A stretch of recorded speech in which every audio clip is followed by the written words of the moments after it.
phone just in the camera.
gravity, understanding, and integrity.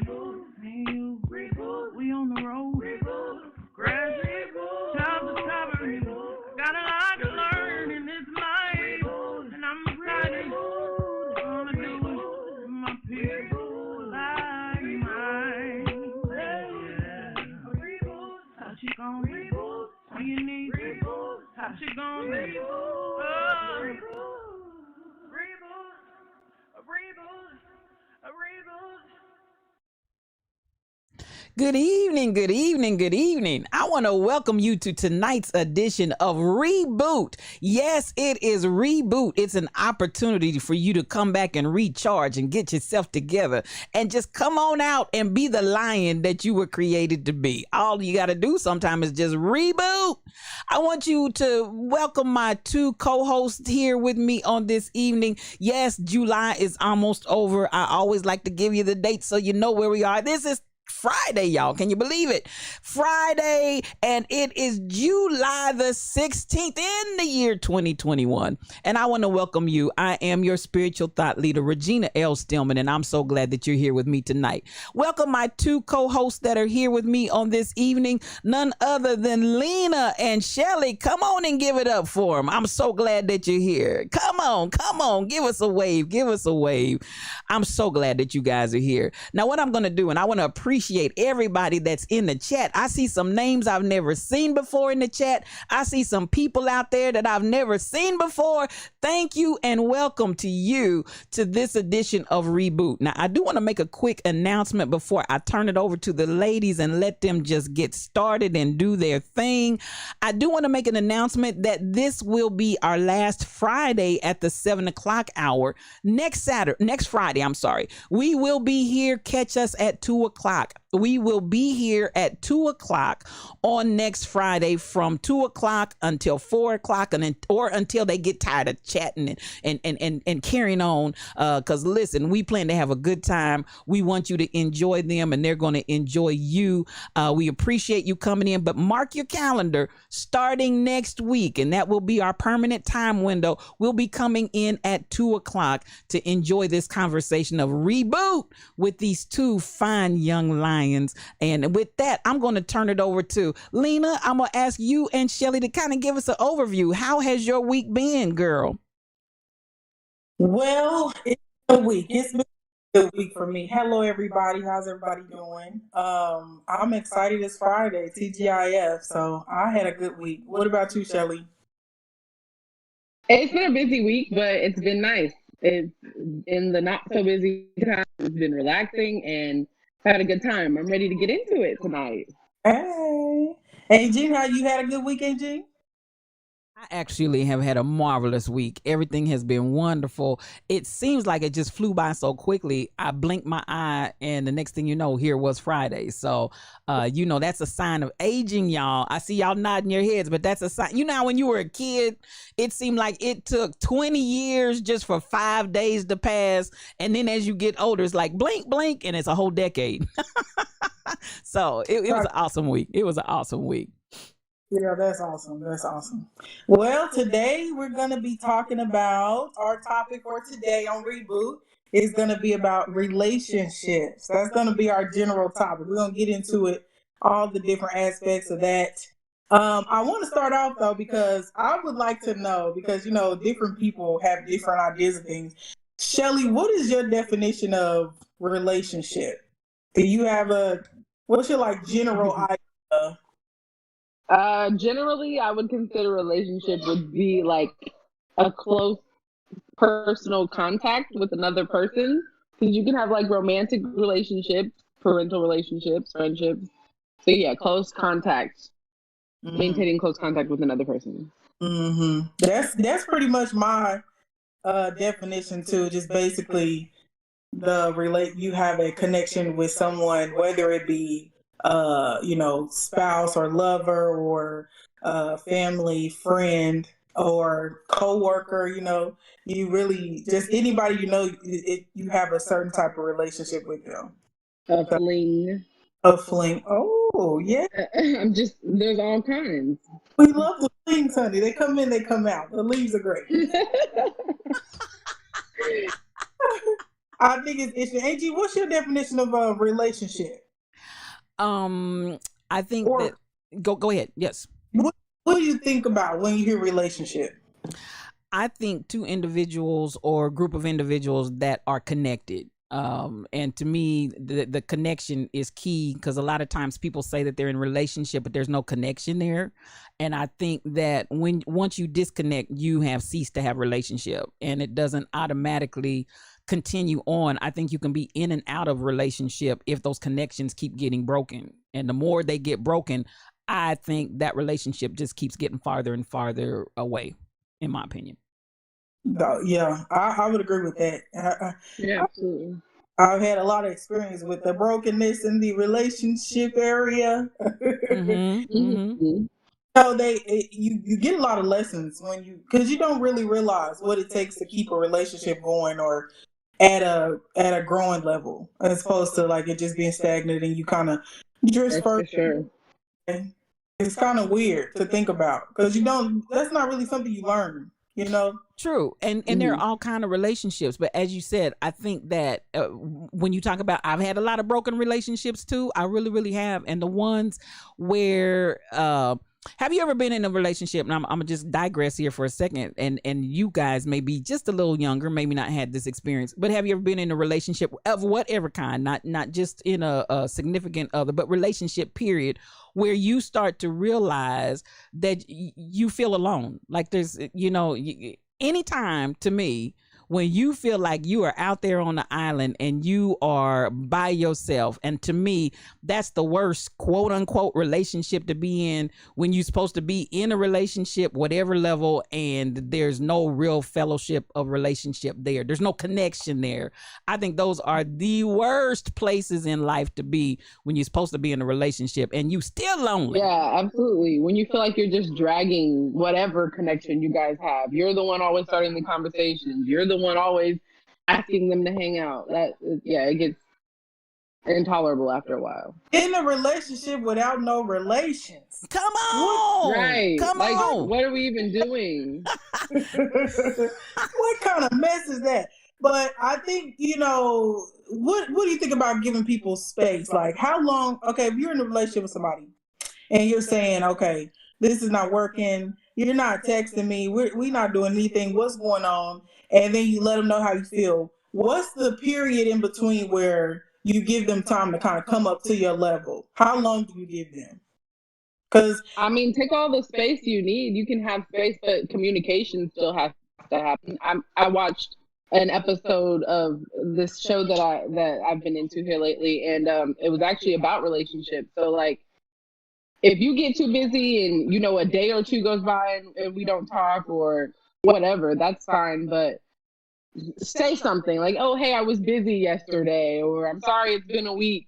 Life's been crazy." That's fine. We can still pick up that relationship. I think if anybody really wants to dead a relationship after not talking after a couple of days or a couple of weeks, they were just looking for a reason to dead it anyway. man, that's interesting because sometimes, and I hear this. I've heard this a lot. And a lot of people say it in relationships. Once you like, let's say you have a courting situation, and then y'all decide to actually be in a relationship, committed relationship. Then the dynamics kind of change because you're not doing everything you did to get me. Now that you got me, all the things that you did is gone. Now it's just like you got me and I'm here, but it's no fun anymore. So I always think that's interesting. Like, why do you think that happens? Why do you think that dynamic changes there? Or can't I mean, everybody? It really depends on the person. Not everybody does that, but the people who do that, I think that they just become complacent. They genuinely just think, "Oh, I got her or I got him, and there's nothing else that I need to do. They're here. They're not going anywhere." So you just got to show them that you are. Pack your bags and go. And if there are no bags to pack, block, delete, throw a little shade post first. Post up on the gram and be like, "Oh, I'm back out in these streets," and then block them so they can't comment. No, they make a fake page. They're gonna get to that page. They're gonna see what's going on. Don't worry about it. Tyrone asked a question, and I think he's one of the few males in here. Ebony Gal #1, thank you for being here tonight. I appreciate you. Stacy 546, I appreciate everybody that's out there, and all of you guys, y'all got this chat over here just buzzing. Tyrone wanted to know, should they come up to your level, or should y'all find some common ground? This is a good question. Because Common ground. You said higher ground or you said common ground? He said common ground. Common ground. I don't think I should. If you've elevated, if you've like made a bunch of moves, I don't think that you should require everyone in your life to do. Everyone's on a different journey, so you shouldn't require everybody to do the same thing.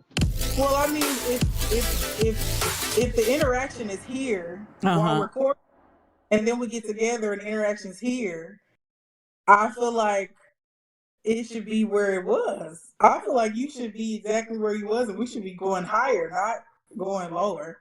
I agree and disagree. In the brand new phase, I can definitely see that. I can definitely see where it's like, oh, we courted for a couple months. 6 months, you asked me to be your girlfriend, and now I only see you every other day, whereas I was seeing you every single day or every single hour or whatever. So, in the beginning, I can for sure say like, okay, we're not even there yet for you to be ghosting me, but I don't know, once the relationship progresses and you maybe start careers or school or something, you don't really have the time that you used to have. So communicating, let me know what you're going through, I'll let you know what I'm going through, and we'll find a level that we can meet at, and we'll find something that works for us. And if it doesn't work for us, then it needs to be gone. If you're the type of person who does need somebody up under you like every second of every day, then yeah, you're not going to be able to deal with like a hustler entrepreneur out here in these streets getting money, you know. I'm Shelly, I'm that person. I need somebody connected. I need some type of tool connected to me to be connected to them, so we not even 10 feet apart. So if I put my hand back, I need somebody to grab my hand as soon as I put my hand back. You see what I'm saying? Well, I'm going to tell you now, you need to be looking for Leos, Cancer. No, I'm sorry, Pisces and Cancer. The Pisces and Cancers men, they like to be up under you, like right here. I like to, hey, let's not. This is what I'm saying. Most of the guys that I've dated have been Leos, though. That's crazy that you say that. That's July, right? Really? Yeah. Yep. July, August. Yeah. So many. So what happens when you reach back and they're not there? What happens when you reach back and they're not there, based on what you just described? I'm saying, listen. When I reach back and they're not there, we need to talk. Because obviously you don't understand what I need in this relationship. Okay. Yeah, absolutely. And you said it perfectly. You didn't say, oh, you're gone. We need to talk. We need to communicate. We need to get this on a level that I agree with. Okay, let's define. And good evening. I see you all talking to me. I appreciate you, Evangel T45. Appreciate you. Thank you for being in the room. Rebel said, "Oh wow." Now Mino said something earlier, and we'll come back to that. But I just need to kind of get an idea on let's define the relationship that we're talking about right now, because we started off really broadly and we said any kind of relationship, but I think we immediately went to a significant other. Are we going to agree we're on a significant other conversation here? That was Lena. Lena did that. That was Lena. Take it right there. I was talking about friendship. Well, I was talking about, the men's, Listen, that's what I was talking about. She went straight to the gusto. She said, listen, we ain't no playing, ain't no joking around here. We might as well cut to the chase and let's get down to the nitty gritty. We talking about the men's. We talking about the significant others. And for those that are LGBTQ, we're talking about those in your relationship. So I'm looking and I'm saying, okay, so let's first, and I see we immediately went for the jugular. So can we agree that we right now are talking about a significant other? Am I on the right page here? We're talking about okay. We talking about we're talking about a significant other here. We're talking about a significant other. Whatchamacallit. Whatchamacallit. Now y'all listen. Educate me. What is a whatchamacallit? It's an entanglement. If we're not entangled in that thing, I don't know what we're doing. I don't know what the point is. A situationship. Somebody done said it's a situationship. Okay. If somebody you, if you're single, Yes. and a person's name pops in your head, that's what a whatchamacallit is. That's your whatchamacallit right there. Oh. If I say, Lena, are you single? And yeah, that's your whatchamacallit. Oh, okay. Because she automatically jumped in your head. That's a whatchamacallit. Come on. Y'all helping me. As my old friend would say, y'all hoping me. Okay. Come on, Teresa. We need to be educated. Sis. Okay, so let me get this clear. For all of the people that got hoary heads like mine that are in here trying to learn. Listen, Mino said that was a perfect definition. Come on, Mino. So kudos, ladies. That's a perfect definition. So if somebody asks me, am I single? And somebody immediately pops in my head, that person that pops in my head is my whatchamacallit. Yeah. Okay, I got you. Okay, now I'm gonna let y'all go. I just had to make sure we talking the same language on the same page. Now I'm gonna turn y'all loose again, and I'm gonna just keep watching this chat because this chat is buzzing over here. Tyrone said something earlier about teaching someone how to love you. And then Mino shared about how she's been in a relationship, and let me get the timing right. But there was a time that she was in a friendship, then it developed into a relationship, then engagement, and whatever the case may be. So we got a lot of different things going on out here in the chat that we may be able to come back to and really hone in on. But what about this whole concept on your whatchamacallit? Now, let me be clear. The whatchamacallit is not the significant other that we're getting ready to describe here. Or are you expecting these things from your whatchamacallit? If I reach back, is my whatchamacallit supposed to be on post? Yes. Yeah, absolutely. For sure. What are you? I think there's different levels of that, how that relationship is going to progress. But they should definitely be there if you reach back. Definitely. They should be there if you reach back. Okay. Now, does that feel like any level of strangulation? Strangulation? Uh-oh. Hold on now. Let me wait here. No, because if you're here, depending on what stage of the relationship that you're in, we've offered pieces of each other to each other. So it's like, why can't I? But am I understanding that a whatchamacallit is not a committed relationship? Am I clear on that? A whatchamacallit is not necessarily a committed relationship at the time. Am I off? Or am I on? I think so. A whatchamacallit is just a general romantic relationship. The reason why I said whoever pops in your head, for me, I'm married. So when somebody asks me, are you single? My husband's name pops in my head. Like, that's my husband, that's bae, I'm taken, we're strapped down. Yeah. But for other people, somebody's popping in your head, whether you're married, engaged, entangling, or something. And I feel like that main person that pops up for you, you should be able to reach back for. If you've communicated that to each other, you don't have to be in a committed relationship. I don't feel like you could just be like in the talking stage. But if you've been like, yo, I'm riding with you, then they should be available for you when you need them. But that whatchamacallit needs to be on point and on post. Am I clear on that? Yeah. Okay. Yeah. What do you think, Lena?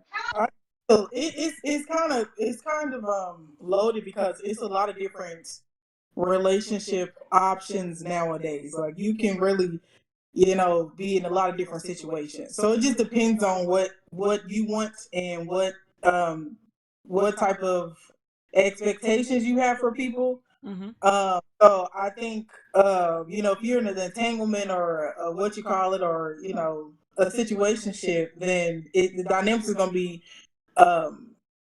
to be determined by the people in the situation.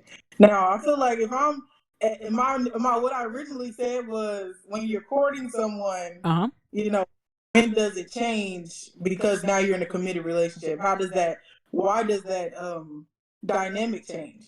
So, if you're courting someone, if you're, with somebody or trying to be more with somebody, then I think you should be operating at a certain level. Okay.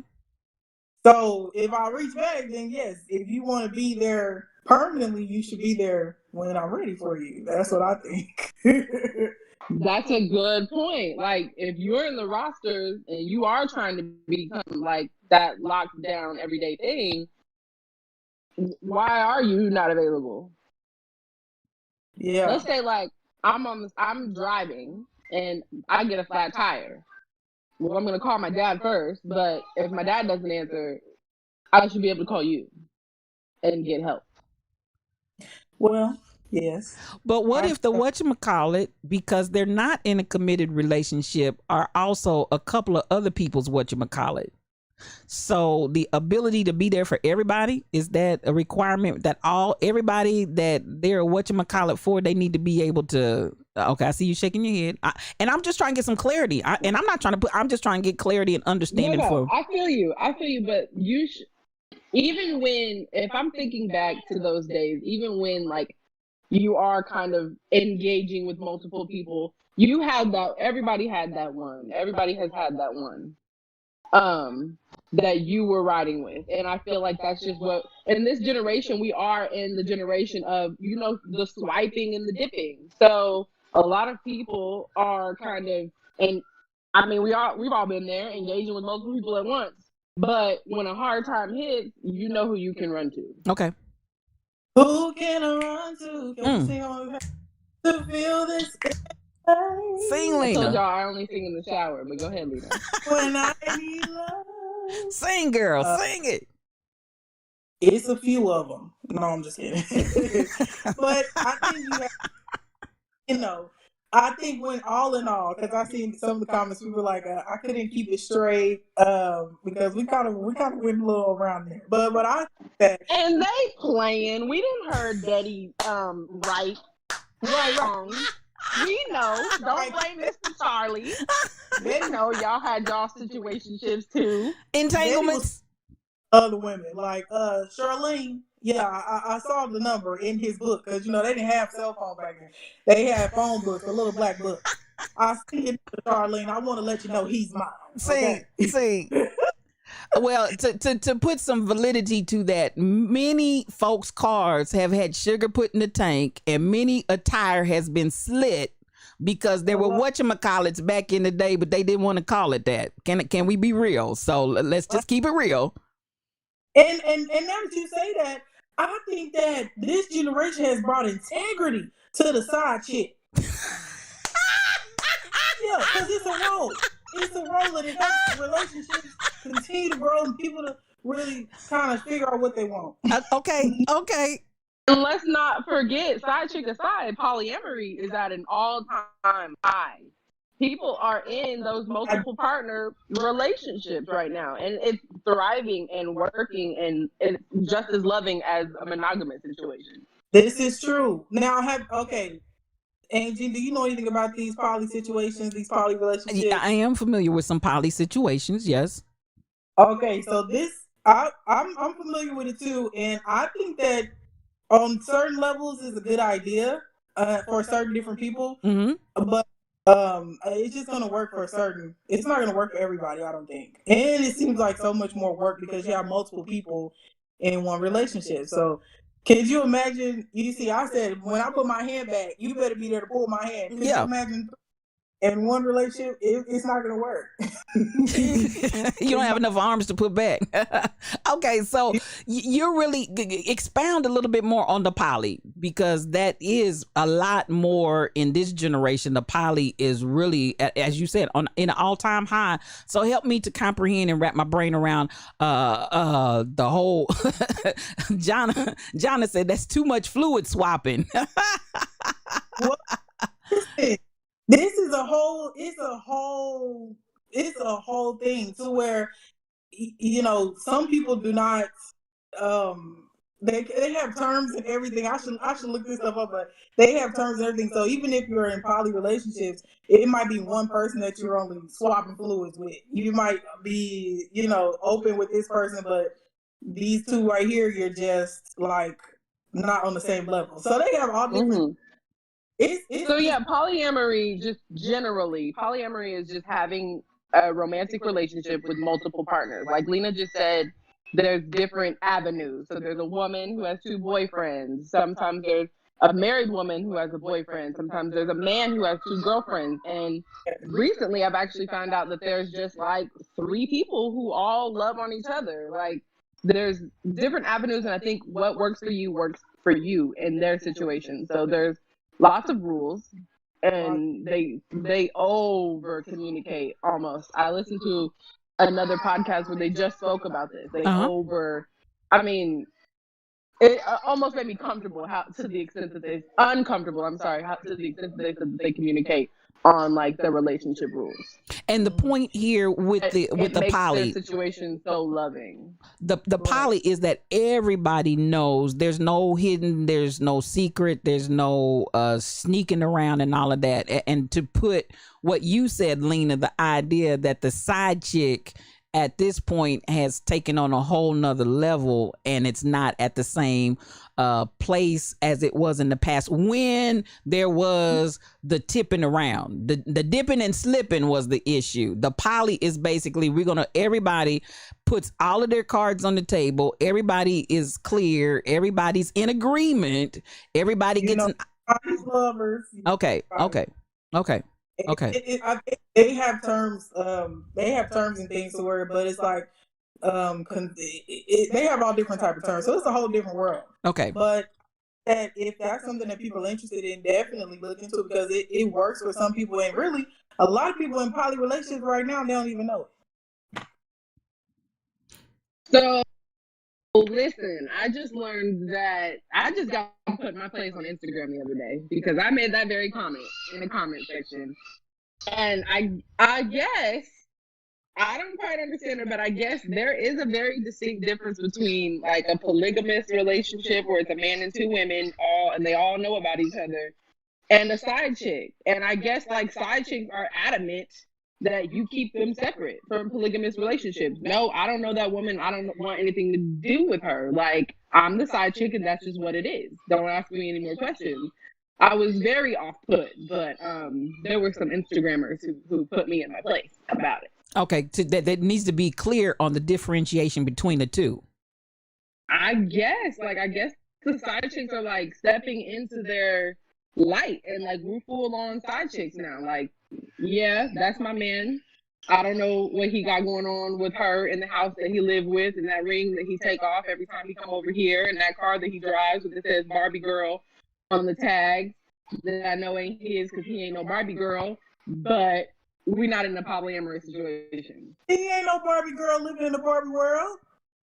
Whose tag is it? Sasha?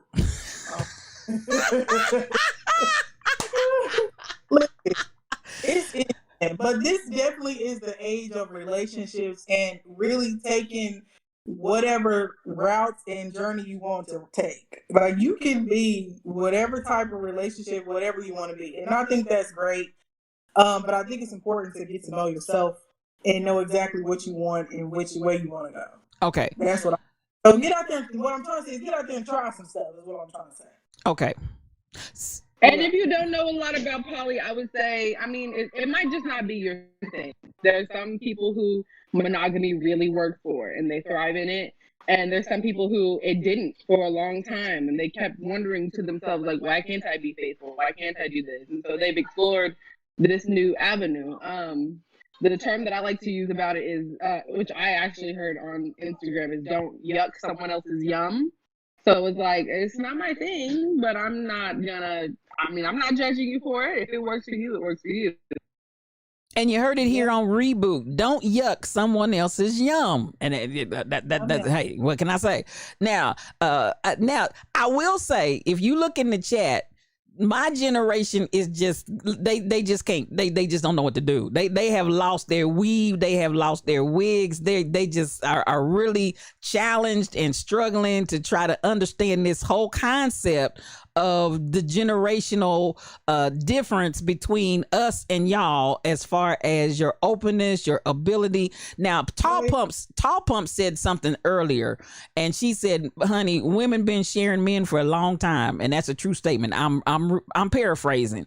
So if I'm understanding really what this generation has done, and correct me if I'm wrong, having seen parents, grandparents, and others that you watched growing up, you not struggling, you in the same generation. Come on here, Tall Pumps. Okay, I'm old. I got you, girl. I got you. So at the end of the day, it's like you guys have seen your generations ahead of you do the cheating, do the going out and da da da da da da da. So you said, instead of keeping the secret and telling the lies, everybody come clean, shame the devil, and we're gonna do this like grown adults, and everybody's aware. Is that right? I mean, Exactly. I mean, what do you think? What'd you say? You, I see your cogs moving over there. I can see it in your eyes. Listen, I'm learning. I tell you guys, I'm always in a place of learning, and I always try to come to a space and place of, being as genuine and as honest as possible. So, I'm just listening, and I'm trying to put this together. I'm trying to comprehend all of this that y'all done laid on the plate. Y'all, it's a whole lot on this plate. This plate needs sideboards tonight. I feel that I understand exactly where you're coming from. I have been cheated on. I have caught a person cheating in the very act. It wasn't a good feeling. We worked through it. Didn't catch me in the closet. Listen, it wasn't me. But this individual had enough integrity to say it was me. But it ain't a whole lot you can say when your tail is naked. So you know what I'm saying. So at the end of the day, I understand how generations to come would basically saying, we're not getting ready to get caught in these same types of predicaments. We just gonna keep it real and keep it moving. So I'm just listening to you all. I'm just listening. I'm listening. Evangelist said we just justifying infidelity. But at the end of the day, don't yuck the yum. Don't yuck the yum. Don't yuck. I hear you.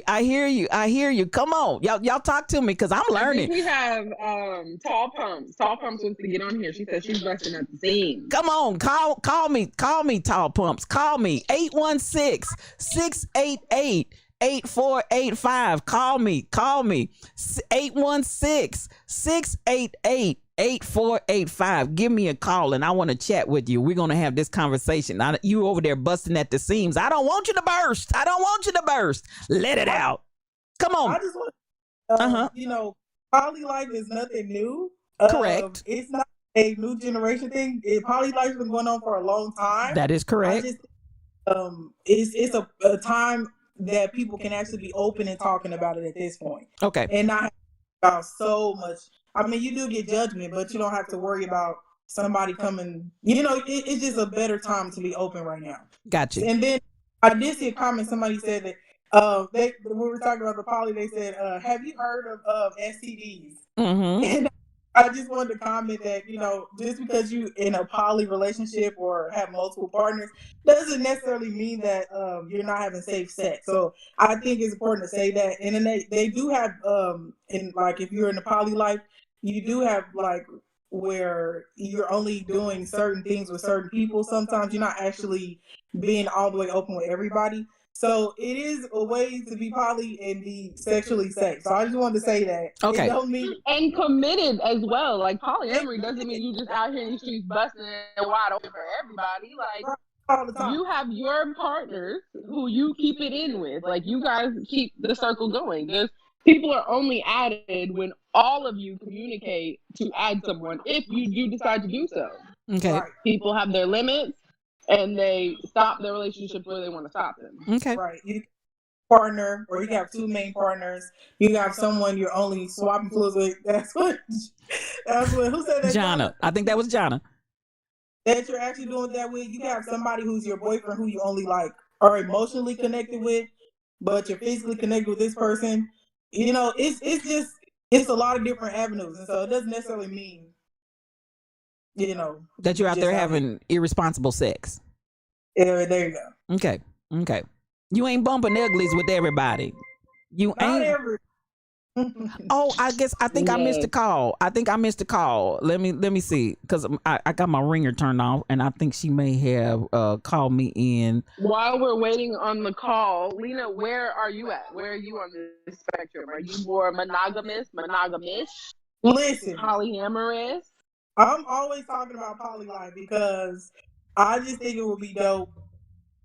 I've considered this. I really have. I've been thinking about it, but knowing it's like I said, it's important to know yourself. Yes. And I'll tell you that 100%. I'm a very jealous person, like ridiculously. Like even outside of like romantic relationships, like I'm just a jealous person. So I don't think that it will realistically work for me, but I have considered it because it just seems like it could be. Even with rules, like let's say you found a man and a woman who are like, look, we're only looking to add one more. You vibe with her, you vibe with him. Y'all know that this is just going to be a trio. And we're going to ride the wheels until they fall off. Right. You still like, no, I can't even share with one person. I probably could try it, but I feel like I already know how it's gonna end. I'll be like, and I count what's gonna happen. I'm gonna go to the guy and be like, I counted how many times you looked at her today, and I counted how many times you looked. Oh Jesus! Oh Jesus! Oh Jesus! I don't want me here. Let me go. That's all I'm saying. This is my. I've been praying. I've been asking God to help me with my jealous part, but honey, it's bad. It really is. I'm like, who? What? And she, what's going on? So it's definitely for. I don't think Mel just said, but why ask for drama? I think for the people in these situations, it's not drama. I'm gonna look up here on Instagram. I'm gonna get out of the comments and look on Instagram in a minute, so I can give you guys an Instagram for the couple that throuple that I was just talking about, because it was a man and two women, and that I was listening to on a podcast the other day, and they are very much in love, the three of them, and there's no drama. They've been together for 3 years. And I mean, the love that you could hear, how he spoke about the women, and how each of the women spoke about each other, and how they also spoke about him, was just like, I mean, you don't see it. You don't see it a lot. I'm not saying polyamory is a thing that everybody should be after. Mm-hmm. But there are people who definitely it works for. They said don't use What do you want me to use? So I heard, I was gonna give her a call. I heard that word thruple, for anybody in the older group that didn't get the info, the 411 thruple, that is not a couple, but a thruple is 3. So understand, we got to get the terminology down so we make sure everybody's on the same page here.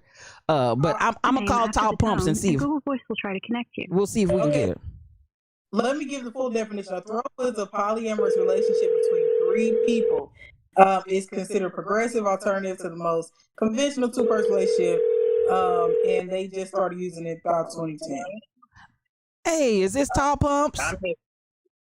It is. Okay, can everybody hear Tall Pumps? Hey, Tall Pumps. Can everybody hear that? Yes, go ahead, Tall Pumps. Yes. Can everybody hear that? Yes, go ahead, Tall Pumps. Yes. Okay, let me turn this down. So Yes, turn me down. Feedback. There we go. Okay, yeah. We were talking about polyamorous relationships. You know how it is, where they just put new names on situations that have happened over the years. As you stated, spiritual thought leader, there have been women that have been dealing with guys that have had multiple women for a good little minute right now. Multiple families. I know a lot of us come from communities, maybe even our own families, where, Papa was a Rolling Stone. So he had a family over there down south. He had kids. He was taking care of them. That was a little bit different, because back in the day, if a man had multiple family and multiple women, he was paying the cost to be the boss. In so many words, and that's how a lot of that has come into play, where a man can have multiple wives, but he traditionally could not have multiple wives unless he could afford multiple wives, right? Mhm. Right. So now we're in a society where our women are being raised to be baby mamas, not a wife, but a baby mama. And you have to think about that when we look at sex. I hear the conversations all the time. We talk about sex. Why are we having sex? Sex was traditionally something that was between two people, a husband and a wife. And that's why you had sex, because you had babies. But now sex is not about love and relationship. It's about a feeling. It has nothing to do with connecting us in a matrimonial type of way. It's about what feels good. And we have a culture of everybody sleeping with everybody. When we talk about the DL and the women and women and men and all that type of stuff, it's commonplace nowadays. It's not DL in my world where I see it. Everybody got somebody in their family that they know is gay. They didn't have a gay experience, and I'm not putting any judgment on any of those experiences. But it's not a thing anymore. It's not even a thing at the church. It's funny when I hear people talking about the church and homosexuality. But most churches you go to, baby, who's the church choir? The head of the church. Who is it usually? Do people know? Or is anybody scared to say? Hey, I hear Tell the you. truth and shame the devil. I hear you, sis. I hear you, It is Tall a gay Pumps. man that's up there at the choir. It's a gay man. So that whole aspect of it is no secret. So and a lot of our women, we have been okay with it. We've been okay with sharing our men or even being with other women. Mm-hmm. It also has to do with sexual maturity, right? Because some women, like Miss, I don't know your name up here on my screen, but you said you jealous. You ain't for sharing your man with nobody. That's Lena. But you think Lena? But do you think your man could sweet talk you into sharing? No, he cannot, unless I wanted to share. Unless we was all on the thing, But I Unless, unless it was a threesome, unless y'all was all doing it together. Yeah, like if I was interested in it, and then he also was interested in, we wanted to try something. Maybe we could talk through it. But sweet talk me into it, it's not gonna work. You can try it, but that jealousy thing is so high. I don't think it's for me. I don't think it's for me. Okay. Okay. Tall Pumps. No, it's okay. What do you think about that scenario, Miss? I have a question. We do have a certain question right now about side chicks and bottom B's and H's and stuff like that. I mean, it's a whole different idea. Whereas those particular lifestyles or behaviors were shunned upon. But Yes. now, if we didn't put the script, baby, if you a side chick, you was popping. They throw wifey out there, but wifey is not really put on a pedestal anymore. Mm-hmm. Mm-hmm. No, I disagree. I 100% disagree. When we're saying that side chicks are stepping into their light, I think what we're saying is we are a generation of no shame. People are not shameful very much anymore. So these side chicks, although they know that they're not wifey, and really it's the man who is doing the wrong here, but we can speak on that later. But the women have always been put in this box, like you do this and you stay here, and I think we're to the point where we're all trying to put each other on an even playing field. Like, I'm not hating on you, sis, because you don't have a husband. And I think it's like we can all kind of engage with each other without having the aspect of shame or disrespect. Right. Because I don't feel like I have. Although in my relationship I hold. Oh, I'm sorry. Go ahead. I wanted to make sure you said we don't want to put any disrespect on you because you don't have a husband. I'm confused about that. Please, I'm sorry. What point were you making? Like back in the day, the scenarios that you see, it's like, oh, well, don't go around her. She's a man stealer. Well, just because she's messing with one person's man doesn't necessarily make her a man stealer. She doesn't want yours. she's just messing with the guy that she's messing with, and we don't know what their situation is. We don't know how they got involved. Maybe he didn't tell her until she already fell in love that he did have a wife and an ongoing situation, and that's not her fault. But also what I was saying was, in my relationship, it's not her fault to say that, and somebody shouldn't judge her personality based on that. But then again, you can, because if a woman makes a conscious decision to date a man that is married, that she's making a conscious decision. I'm going to date a man that has made a commitment and taken vows, because you get married for a reason. So if you make a conscious decision, I'm going to date this man knowing that he's married, then I'm not honoring your marriage. It's up to him to honor the marriage, but I am partaking in an activity that is going to affect your marriage and possibly your children. So, you make that decision, and that happens over time as maturity goes. From her perspective, that ain't got nothing to do with her. I mean, he made those decisions. If I feel like if she has fallen in love, then she's going to have to navigate her feelings, obviously, now that she knows that this is the extent of what we're going to have is going to be. However, I don't feel like as a woman, you're anything less. I don't feel like you're anything less. I don't think it's love or less. It's just a fact of it is what it is. Not putting judgment on it. It is what it is. Yeah, that's where I'm at too. It is what it is.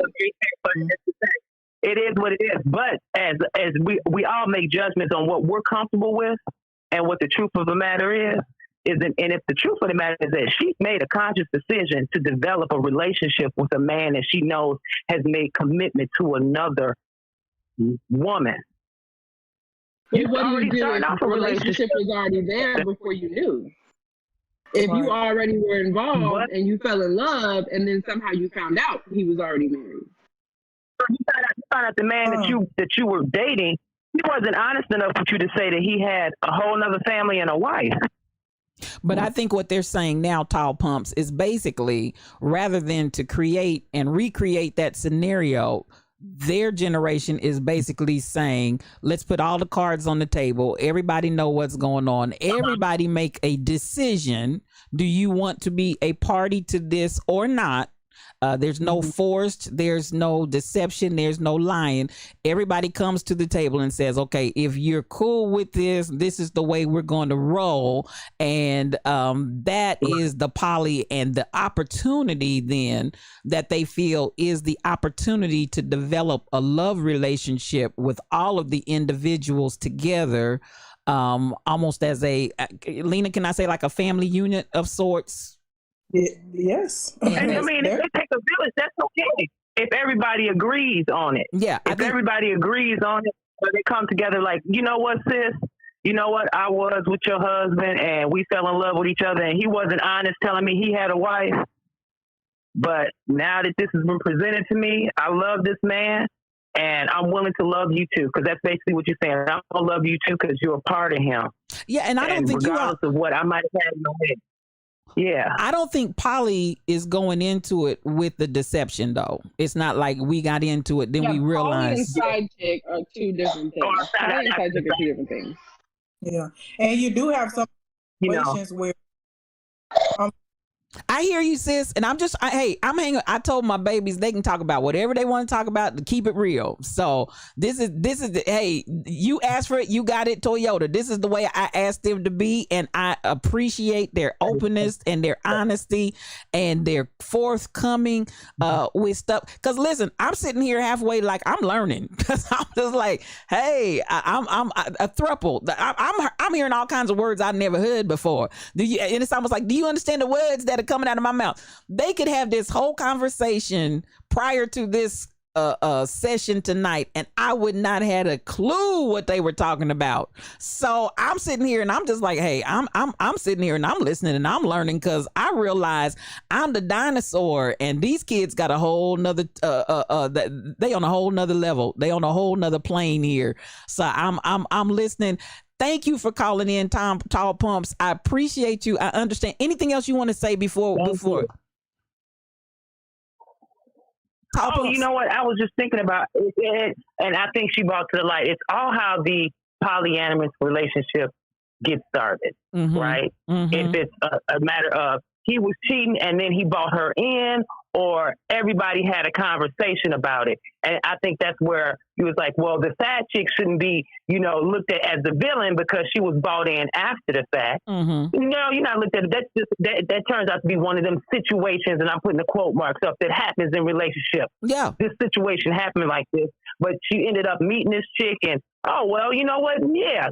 They might even be best friends after it's all said and done. Mm-hmm. Yeah, or it might be a situation like, no, she wasn't introduced to me like that. Oftentimes, if a man wants to have a threesome, usually when that goes down, it's all the. But we ain't gonna do it with a friend. We're gonna do it with somebody we don't know on both sides. That's usually the rules that come into play. I don't want you to go and get a female to bring, or some females be like, oh, well, you can bring a female in. So. It's all these days, the women are picking the woman. That's what I was getting ready to say. It's different these days because women. I think with the you're not gonna tell me who I'm gonna sleep with. I think the women are driving the car a lot more than what we have seen and witnessed and known in the past, where the men had that opportunity to be king on the hill and make the choices. Women are like, no. And even when you start talking about men want threesome, but there's a whole lot of women that want threesomes. So it's a different day. It's with other women than men. To me, I'm quite surprised when a woman tells me that she has not been with another woman, because I think it's commonplace.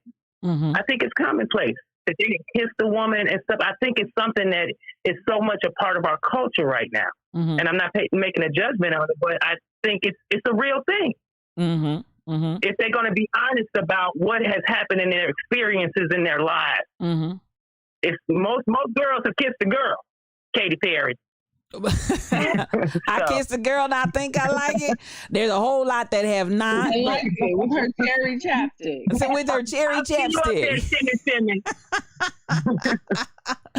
Okay, Tall Pumps. I appreciate you for calling in. I do appreciate it. Oh, I appreciate you. That's what we're here for. That's why that number's up there. Thank you so much. Thank you so much. You have a blessed night. So we have another question in the chat. If someone asks if I want a poly, what should I say? Do you want a poly? I guess that's the question. Like, if you don't want to do it, then you should say no. Do I want a poly? That's funny. But also ask them. So if your response is no, you should also ask them, like, are you comfortable, since you just brought up the topic of now taking this a different avenue of being polyamorous, are you comfortable now that I've said no, remaining monogamous? Because if you just say no and they're like, well, I'm going to just go get me a little side piece, that could lead to a miscommunication. So have that whole conversation. No, I don't want to be polyamorous. Are we good still? Are we okay to still remain monogamous? Or do we need to look at ending this relationship? Good point. Lena, did you want to comment on that? I didn't want to comment on that. I wanted to comment on something that our caller just said. But we were talking about a lot. It was a lot. That whole conversation was a lot. But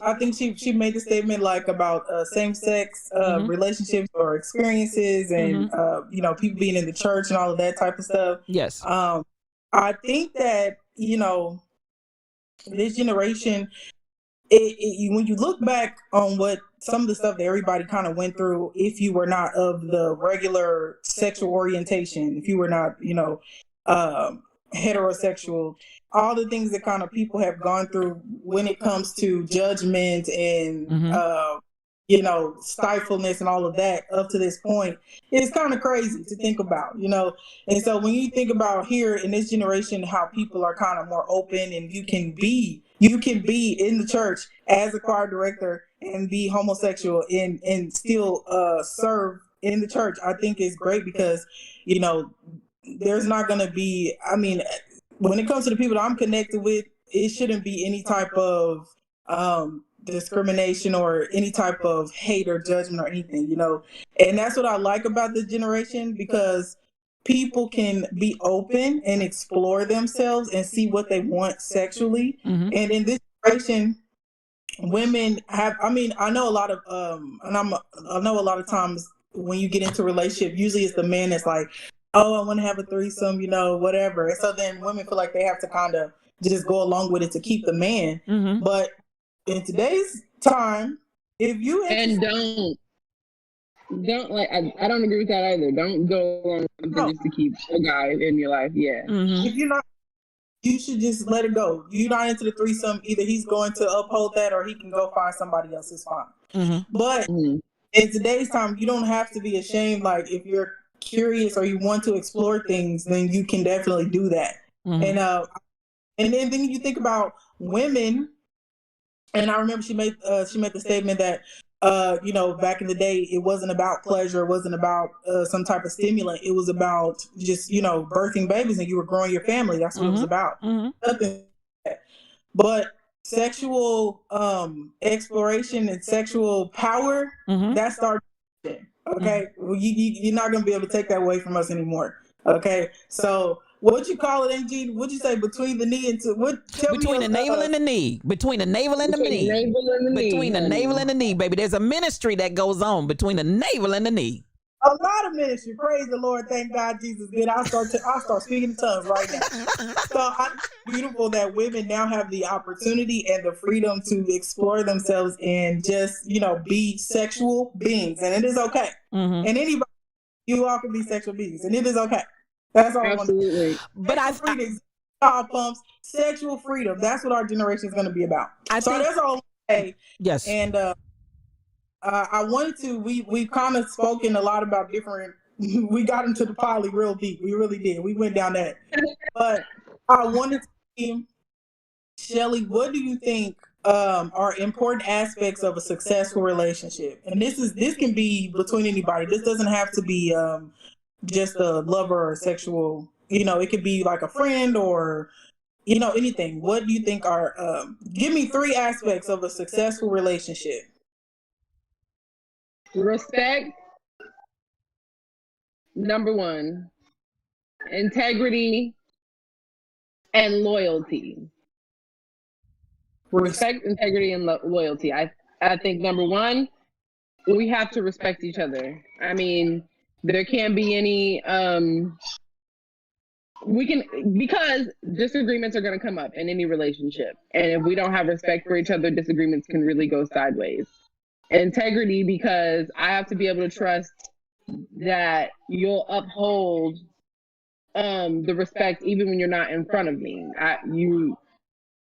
You have to be truthful with me about situations that aren't so great so that we can know how to navigate them. And loyalty, I was debating in my head between loyalty and love, but I think loyalty is more important because I have to know that you're a solid person to lean on. And in a lot of relationships, friendships, parent-child, but let's stay on the romantic relationship. In romantic relationships specifically, I'm going to be extremely vulnerable with you. I'm probably going to divulge my entire life history to you. And I have to know that if this ever were to sever, you're not just going to run off in these streets and drag my name through the mud. You're going to hold my secrets as I would do yours. Mm-hmm. That's important. So you said vulnerability. How much does vulnerability play within a successful relationship? How important is it? Me personally, I think vulnerability is going to be the maker or breaker. Yeah. Oh, yeah. Romantically, absolutely. A successful romantic relationship requires you to be vulnerable with each other because feelings are everywhere. Feelings are all over the place. I mean, even the simplest things are going to have your emotions tied up in them. So you have to be able to let that guard down and really express yourself to your partner. Mm-hmm. This is something that is very difficult for me. Yeah. I'm an emotional. Let's talk about it. Listen, I'm an emotional person, and I can speak about my emotions, but as far as being vulnerable and letting you really see everything and the ugly cry and me actually telling you what the actual issues are, that's very difficult for me. Is this something that you've experienced or no? I have. I can't say that I haven't. I've been there. Mm-hmm. So my question is, Angie, what do you think? What would be how do you open that vulnerability door? Because mine has got 3-7 padlocks on it, and I follow one of these. It ain't came out yet. How do you do that? Do you have any? What do you think, Angie? Angie gave us a bar last week because She did. still mulling that over. She did. Yes. You know, I think that first, let me start with your question. My initial is going to be love, and that's my initial. Now, everybody has an idea. Love is relative to who you're talking to and what their perception about love is. To me, I feel like when I have that sense of, when you talk about loyalty, all of the things that you described to me kind of come into a place of when two people really love each other, or whomever in the relationship love each other. There's going to be communication, there's going to be vulnerability, there's going to be loyalty, and I think all of that for me falls under the umbrella of love. So the question always begs for me, is this really love? Or, now I will say this, and I just said this to a good friend of mine the other day. I had a relationship that I just really had to come into the point of realizing I got played. I thought it was love. I know I was loving, but the other person wasn't loving me back. You understand the words that coming out of my mouth? So I got played, and at the point in time that it started revealing that it wasn't the way that I thought it was on the other person's part, I started deluding myself and trying to, in the relationship, I got real frantic trying to prove or find some iota of something that said, no, it really was love. And the person just kept showing me, no, it really ain't. If that makes sense. So at that place of feeling like it was love, then my position is always going to be a matter of, I'm going to make myself vulnerable. And it's something that I have to make myself vulnerable just because of my own baggage, just because of my own personality, my own character traits. It's just not something that's going to naturally come rolling out. I have to love you to get that vulnerability out of me to begin with. Then now you ain't got to worry about loyalty, because listen, I'm not running hither, thither, and yon. And I just feel like that's a basic. Now, I hear Polly, and I'm not going to yuck people's yum. It would not work for me, because I'm like, listen, when I get vulnerable and when I start talking about loyalty, I'm not trying to look at Jane, Jimmy, and Jill too. That's just me. And so that loyalty element I would be looking for from the person that I loved as a significant other as well. And this is my flip side. I'm not going to be reaching back and say, you got to be there. You can go out and do whatever you want to do, because I feel like your level of loyalty is significant because you love me. You can go and I'm one of those. And I saw you all's reaction when I said strangulation. I feel like sometimes that if I reach back, you better be there, for me is almost like strangulation. That's just me. Because at the end of the day, we all free up in this piece. We are free up in, so I feel like if we're communicating, if we really love each other and the loyalty issue is not a factor, then I don't have to reach back and see, are you going to be back there? I know even if I reach back there and I don't feel you, you're there, and you're not in word, you're really there. So that piece that I have, that peace of mind that says, okay, this person genuinely loves me. I'm not getting ready to go through your phone. I'm not getting ready to, I'm not. And I really don't want you going through my phone, because 9 times out of 10, if I keep catching you going through my phone, that says to me, you don't trust me. And if you don't trust me, we really don't have a relationship. When we go back to, this was about relationship. Melina, you going all kind of, you going all kind of colors. Because at the end of the day, if I got to keep going through your phone and I got to keep checking you out, and listen, I got my own stuff I want to do. I don't want to see your face 24/7. I want you to go somewhere. I want you to take your stank breath and go out there with your stank breath brothers and your stank breath friends and have a good time, and come back when you get ready, and I'll be here when you get back. I have a totally different Lena. I'm just crushing you. You are in pain and misery over there. Somebody said, "Look at Lena's face."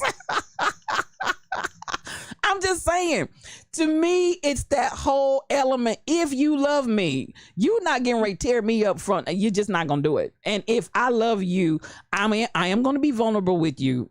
And it is going to be a concerted effort. It's not going to just naturally flow out of me. Shelly, y'all, these faces are killing me.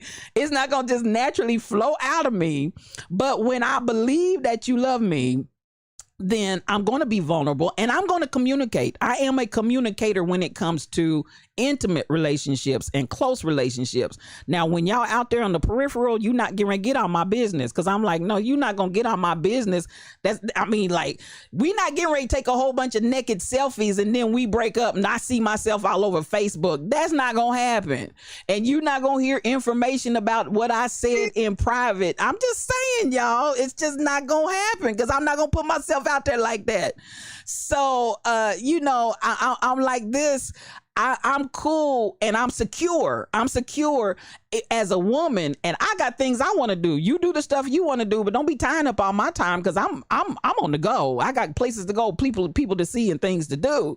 So as we mesh all of that together, we're cool. So I don't need to reach back, because it's gonna possibly be sometimes you're gonna reach back to grab me. I'm really there, but I may not be within your grasp and your reach. That doesn't mean that I'm not there. So that's where I come up. But I'm gonna go back to my initial, which basically says the whole element of that is really, to me, rooted and grounded in, do you love me? And this is the last thing I'm saying. I'm gonna get up out of here on this particular area for me, since y'all asked about for me, because I don't mind being transparent with that. For me, it is that place of then I had to grow. I had to grow to a place where when you showed me you didn't love me, instead of keep trying to convince myself that you did, I need to just, when people show you who they are, believe them. Believe them. I don't know if I answered y'all's question or not, but y'all in pain. Okay, now dissect it. Tell me what's killing you. Tell me what I said that's killing you. Ahead, Lena. In a perfect world, that all sounds good. I don't need to look at your phone. You don't need to look at my phone. You be where you at, I'll be where I'm at. In a perfect world. But when you got people who've been through things, and then you have that whole aspect of past hurt. This is usually my issue. And I'll ask this question to you guys, and I'll ask it people in the comment. How do you figure out you have the past hurt, right? That's a voice. So if you start seeing some of the similarities in your new relationship that happened with your old relationship, then you start to say to yourself, okay, this is not looking right. Well, and then you have intuition, right? So how do you, sometimes, when you're trying to listen to what happened in the past, it's kind of not, it might not be correct. It might be correct. How do you tell the difference between intuition, okay, this is not right, I need to move on, and you're crazy, you're in your own issues? How do you tell the difference? What do you guys do to tell the difference between your intuition and maybe your past hurt? Come on, Shelly. I wouldn't call it crazy. I would say intuition and insecurity, and it's hard. It's really hard, because when you have been through it, when you have been with the person who really, really took you there, it's hard to step into an honest, genuine situation and then just be like, okay, I'm good, this person has got me. And as much as we all want to believe when someone shows you who you are, believe them, that's hard too. That is hard too. But for me, and it might not work for everybody, when someone shows me something that I don't quite disagree with, I don't just pack my things up and go. No. I apply pressure. No. I apply pressure, because pressure is going to do one of two things. It's going to make a diamond, or it's going to make coal. So I'm going to let you know that what you're doing ain't rocking. I'm going to let you know what you need to start doing. And if you can't, then I'm going to take the necessary steps to get up out of here. Because fool me once, shame on you. But fool me twice, we're good. I can wash my hands because the first time you did it, you could call it an accident, or you could call it a slip up, or you could call it whatever it is. But once I communicate to you, I didn't like this, you need to not do this, you need to do this moving forward. And if you decide to do it again, you don't respect me.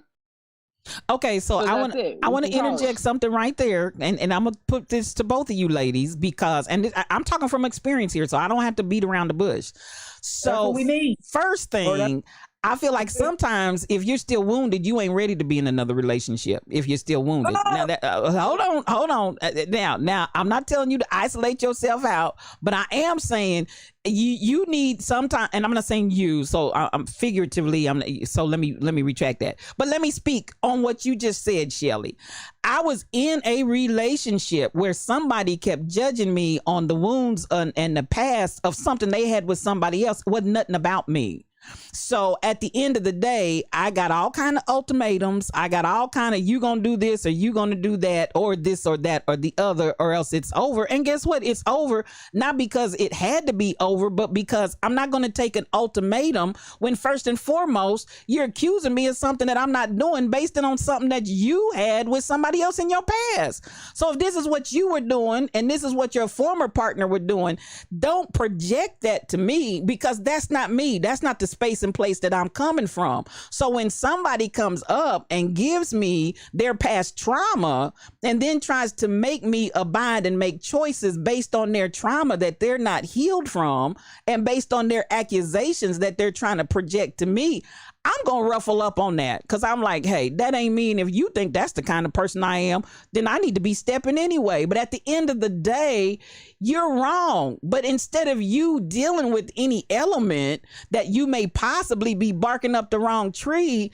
that individual, out of their baggage and their past and their pain, is telling me it's my way or no way, hit the highway. And it's like, what's that about? Yeah. So I think we're at a crossroads, Jean, because I genuinely believe that we all have something. I agree. We all got a little bit of baggage. I agree. So I might press up on you about something that maybe I am carrying from a past situation or a hurt that I haven't quite gotten over yet. But that doesn't make me disposable. I feel like our relationship and our love is still there. And same with you. If you're carrying something that you brought over that may not be the same thing that I'm carrying. Maybe, where my thing is I had somebody who cheated on me all the time, and your thing is you had somebody who stuck to you like glue and wound out. Oh, I dropped my headphone. Stuck to you like glue and then went crazy every time you tried a little bit of space between you two. We're gonna miss each other. So I might sorry, I was getting feedback, sorry. Hang on.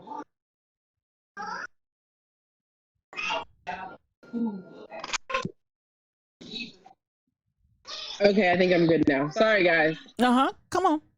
But what I was saying was we're gonna miss each other because my issue is not your issue, but I think that we could still do damage control there. I agree. I think that if you trust me with your heart and I trust you with mine as well, we could make those things dissolve. We could slowly but surely chip away at those problems that we have brought together, because you can do all the healing. We see all the time these women and men, but oftentimes it's women who are like, so-and-so hurt me 15 years ago and I just haven't trusted another man since. And it's like, try, sis. Like, try to trust one. Yeah. And maybe you'll see the difference. And it's like, you could heal that damage while also working with another person, is what I feel like. But I also understand where you're coming from. It depends on how healed you are. To me, it depends on how far you are in that healing process. True. Because if you I don't think you should jump from one boat straight into the next. Yes, Absolutely baby. not. If you toe up from the flow up and you just gonna give that person grief and misery and snotting and crying, it's still some time. And they may be what y'all call it? Whatchamacallit? What's the term? Is it the The whatchamacallit. The whatchamacallit. The whatchamacallit. Okay, I want to make sure I had the right term. They may be your whatchamacallit, but there's a limit as to how far when you start talking about relationship. Man, now see, I say this even about church. Y'all go to church and every time y'all see y'all snotting and crying, I'm like, if every time I see the person that's supposed to be my lover, they start snotting and crying, I'm getting up out of there. So, you know, the same thing with God. You know, every time y'all go, y'all start snotting and crying. I'm like, that's not love. Just because you get up and start snotting and crying, you can't have a relationship and enjoy one another. I feel the same thing about God. But the same thing about that relationship, if every time I see you, and I understand working through issues, but if every time I come, it's nothing but snotting and crying, oh my God, where is the good time? Where is where's all the other? I need some balance there. So if you're not ready to bring that balance, you're not ready to be in a relationship, in my opinion. Now, Lena, I see you going through some changes over there. What's going through your mind, sis? I just think that, you know, a lot of people say you need to heal and you need to, a lot of people in the comments, that means you need to heal. When I gave the little scenario, it means you need to heal. Okay. And then but a lot of people have been in really bad situations and have, you know, stayed away from relationships for a time. And then they're like, okay, it's been enough time. Let me get another relationship. But they haven't really addressed any issues. Like, I think people think that time heals, that saying time heals all wounds, but really it to a certain extent, but you're time not isn't gonna heal if you're not doing the work. Yeah. So what my question is, what is the work? What is the healing work? What makes you heal from past? This is my question. How do you open back up and start a new relationship while putting that stuff to rest? How do you put it to rest? Because a lot of people think that they're healed, and then you get in a relationship, you realize, okay, yeah, this is still open because you haven't necessarily done work. You've just been yourself for a time. Yeah. You know? Yeah. Be honest with yourself. What heals? Be honest with yourself about the damage. Be honest with yourself about, you may not know why they did what they did, but why did you allow it for the time period that you did? Be honest with you, why you were there, and also don't at the same time, don't beat yourself up. I can see how that sounds when I say be honest with why you were there.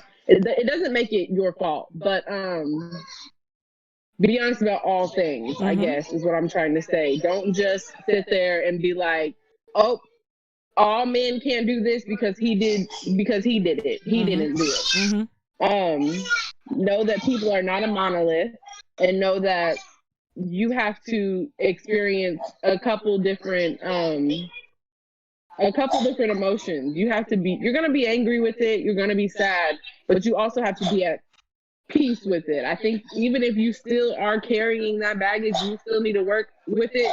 Know that you need to work with it. Don't be in denial. If somebody brings it up and you start getting offended and pushing back on them, you're in denial and you're not being honest with yourself. Know that you need to work on it, even if you are still carrying it.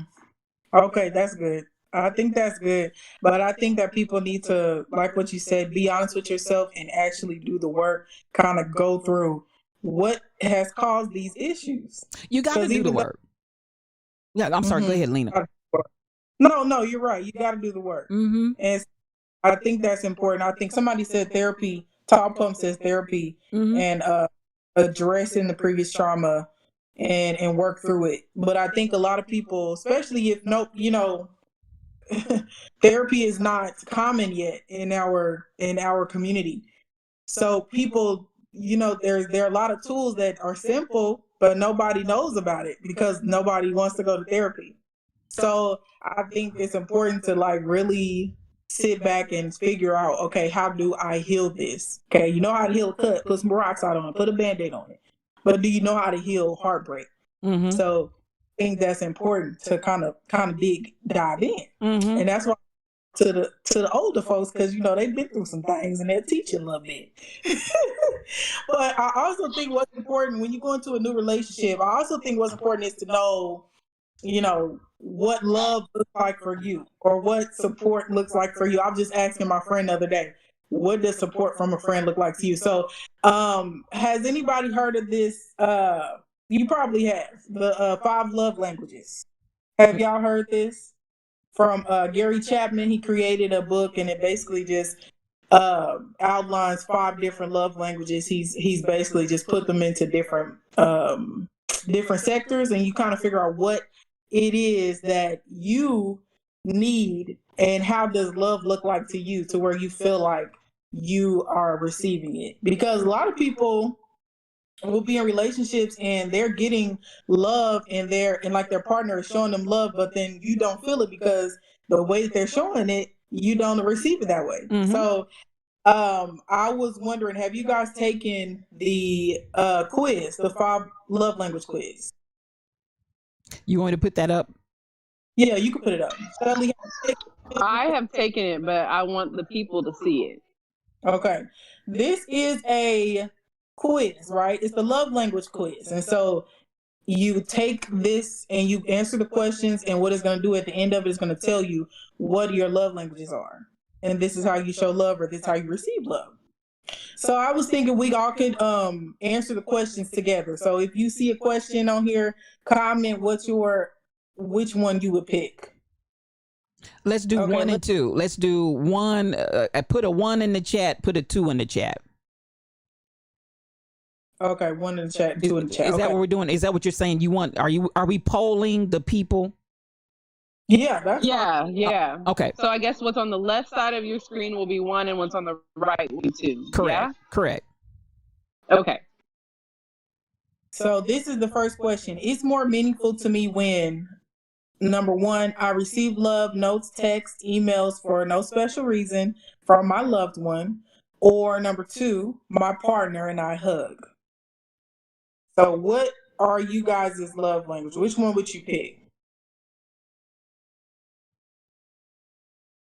What is it? Scott8843 said they've taken the quiz and theirs is quality time. That's good. Now Yes. you know, spend a little time with me. Look at me in my eyes. Okay. I see a 1. I see 1. I see a 2. I see a 2. 1. 1's ahead. 3 to 2 on the 1. Let me tally. So I see some more 2s. 2s. 1. 1. For me on this one, it's gonna be the hug for me. It's gonna be 2 for me. What about you, Shelly? I put mine in the chat. Mine is also 2. Oh, perfect. Okay. And Jean? I receive loving notes, text, email. So I'm a 1. Okay. Yeah, and you send really beautiful. AG sends really beautiful texts and things. And sometimes when it's random, I love that too, AG. That is. You know, I'm a random kind of girl. I like for no reason at all. I like it when it comes, not because it's my birthday, not because it's a holiday. I love it when it just comes because to me that feels like that's real coming from the heart, not because you have to. Just because it feels like they just thought of you and they wanted to. Absolutely. Okay. And that's priceless. That's beautiful. Mine is the hug because I feel like that physical touch is going to just energize me. And if you want to be in my presence and I want to be in yours, it just gives me, I don't know, I just love it. So that's what I would choose. Let me see. Ebony Gal said, quality time is mine as well. Oh. Donna said she does send really good text messages. It looks like 1 is winning as far as this group. So we're going to take 1. I love receiving those notes, and then we'll go on to the next one. Yes. Shelly, you want to read the next one? Can you see it? I cannot see it very clearly. Hang on, let me see if I can switch up my screen. The second one. Okay. I can read it. Okay, yes, I can see it now. I'm sorry. Perfect. It is more meaningful to me when I can spend time alone. I can spend alone time with my partner, just the 2 of us, or when my partner does something practical to help me out. And here we go in the chat. So number 1. And I'm very much a 1. I got a 1. Okay. I got a 2. Keisha, good to see you tonight, sis. Thank you for coming in. Keisha said she's a 2. Mel, SK, Jonna, I got 1, 1, 1, 1. I'm definitely a 2 on this one. I'm a 2 again. I got 2 2s and some more 1s. It looks like the 1s are going to have it on this one. Mm-hmm. And I would be a 1 as well. Wow. Well, go and click 1 then. Mm-hmm. Okay, third one. It's more. Wait, is that the same? Okay, I was going too fast. Okay, it's more meaningful to me when, number one, my partner gives me a little gift as a token of our love for each other. Some diamonds or something, I don't know. Or number 2, I get to spend uninterrupted leisure time with my partner. What is this one for you, Shelly? 2. Hey, Jean? I'm a 2. I'm a 2 too. But I don't want to get it twisted. You send me a little gift, I'm going to like it too. But if I do, I'll be very clear. John is If a I 2. do, it will be a 2. Michelle's a 1. Michelle's a 1. Yes, ma'am. SK says she want them both. And exactly. Stacy said she's a 2. Mino said she's a 2. Nobody else is jumping in. The SK Michelle, she wants them both. Come through, SK. Come through. Get them both. So the 2s have it on this one. Yeah. Go on, what's I like little gifts, but it's definitely going to be to spend the time. Okay, this is the next. Okay, the fourth one. It's more meaningful to me when my partner unexpectedly does something for me, like filling my car or doing the laundry, or my partner and I touch. Mm-hmm. Touch. Lena got touch. Shelly, what you got? That one's hard. Is it real deep touching or just like? I mean, we got mad kids over here, so laundry is a lot. I got 1. I got Michelle's a 1. Rebel's a 1. SK's a 1. Mel's a 2. I just need to know what kind of touching is it, because if it's a certain kind of touch that will. Which kind of touching is it? Mino's a 1. Stacy's a 1. Miss Stephanie's a 1. Well, I'm gonna tell you what, my partners and I, anybody that I've ever been with, we pretty much share anything that we do together as far as chores, and so there's never been a one-sided scenario on that. So I'm gonna say it's gonna always be touch. Yeah, the stay-at-home mom in me is gonna say unexpectedly does something for me. John is going with 2. A mother Rebel said just regular touch, mother, just regular touch. Just regular touch. Okay, well I'm gonna go ahead and take the first one. No, it's not regular touch. It's real touch. It's the touch. Valerie is it 2? Y'all got me cracking up. Because, honey, that touch do something to you now. Baby, that touch is all you need sometimes. And it doesn't have to be. And this is the thing, even when you ask what kind of touch, and I want us to understand that touch is healing and powerful. It does not have to be a sexual touch at all. And it doesn't have to be leading to a sexual touch. And sometimes those are the better touches to get, in my opinion. This is true, Aunt Jean. But I ain't gonna say all the time it's the better touch to get. Oh no, we're sexual and sensual. Ain't no lying about that, honey. You better, honey, work. Put that touch in. So, and I'm not just talking about this the act of bumping uglies. I'm talking about just anything that is affectionate and leading to, but more than just regular touch. You're right. I think the ones got it. The ones got it.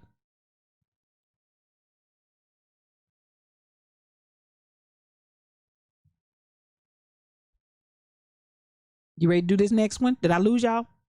No, you did not. It's more meaningful to me when, number one, my partner puts his or her arm around me when we're in public. Excuse me. Or number 2, my partner surprises me with a gift. Which is yours? 1. Who said? Why did I hear 1?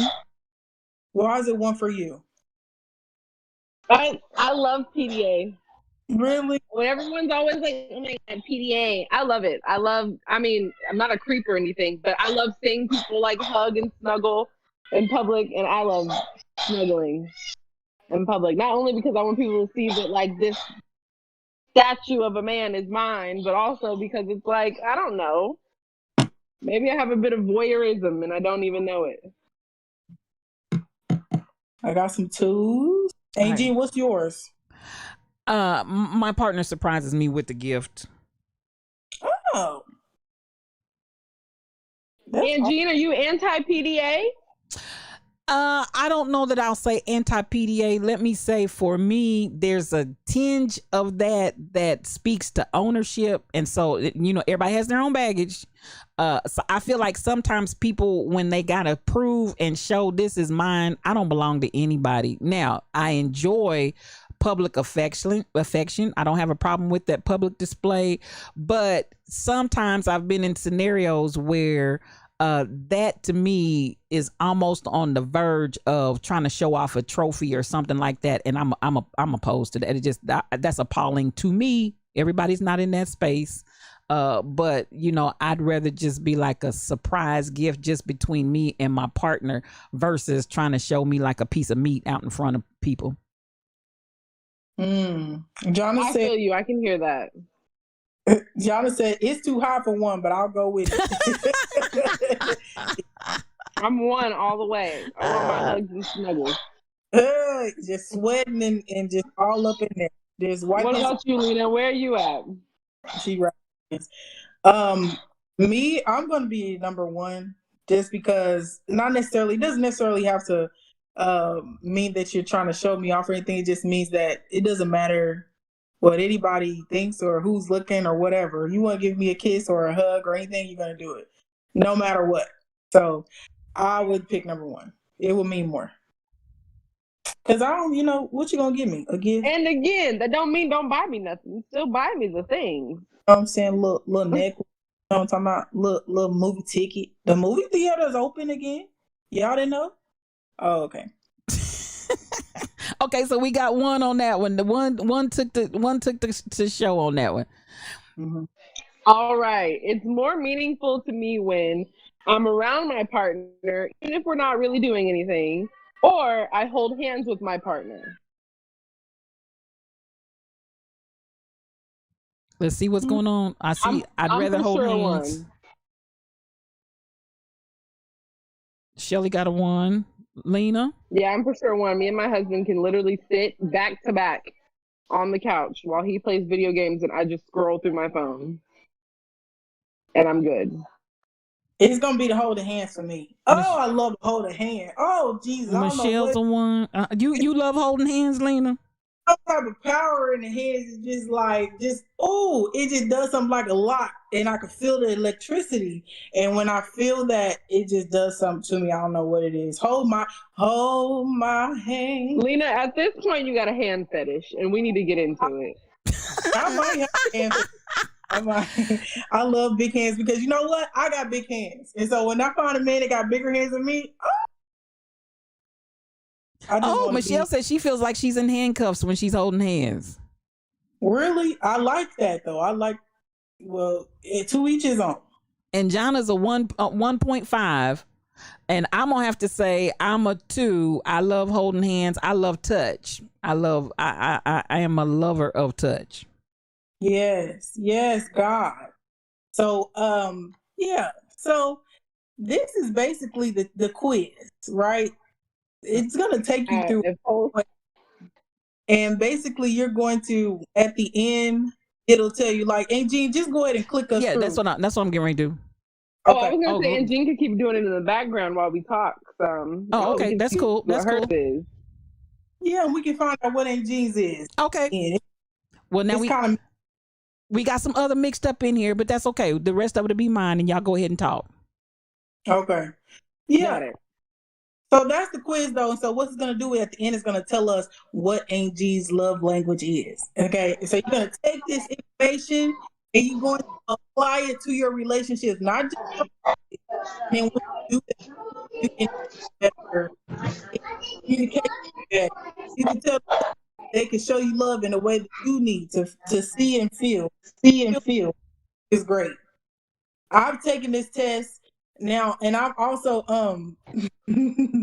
I've sent this test. I've sent this test to people that I'm like in a relationship with, and I'm like, oh, this is like one of my preliminary things. You know? Oh, take this test, and we'll see what our love languages are. Ah, da, da. So I think that's fun, because then you can kind of like communicate, and you know right off the bat. So just a little bit. Now, Shelly. So where are you at? So I guess, what's your language, first of all? What's my love language? I believe that my love language is going to be physical touch and acts of service. Because I really like when people, if somebody's like stepping in there to help me, if I say, oh God, I'm so tired, but I still got to do this, and then they just hop in and do it or try to do it for me. That's great, man. I know what you mean. It's amazing. I don't know what it is. It just really like it affects me. So, now, how malleable are you? Do you need to give in your love language, or are you able to receive in your own and give them back whatever they need? Because I heard you say you send it to your partner. So if they get theirs back and theirs is like gift giving and words of affirmation, are you like, nah, homie, I'm not? I mean, I definitely can do the words of affirmations, you know, and as far as the gifts, I know where the Dollar Tree is. I can whip you up a little something, bring you some chips one day here, you know what I'm saying? I could do stuff like that. But as far as like, me, that's not true. Actually, I like to buy gifts for people. I like to understand what it is you need in a relationship, and I like like if you tell me, my mama never cooks for me when I was a kid, I always want a wife who cooked. I'm about to be in that kitchen.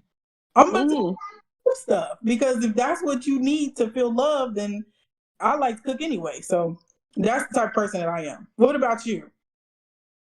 I'm pretty malleable as well. As long as I'm getting what I need, which my love languages are quality time and words of affirmation, which I don't know how. I thought it would have been quality time and physical touch, but they were quality time and words of affirmation. And I can give and receive in those, but I can also, I'm pretty malleable. If somebody else is needing me to give them something else, I can absolutely do that. That's not a problem. That's not a problem for me. Something that you wouldn't be able to like, no, I'm good on that. So words of affirmation, gift giving, quality time, physical touch. What's the last one? Receiving gifts.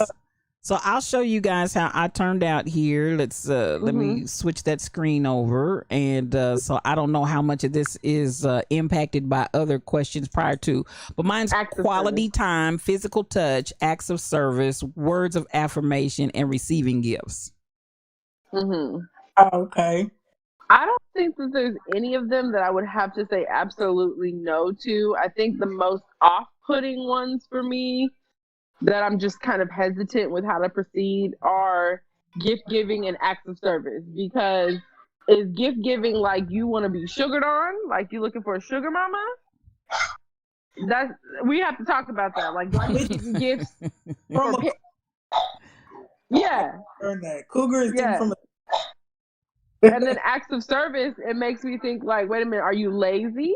Like, do you just want me to do everything for you?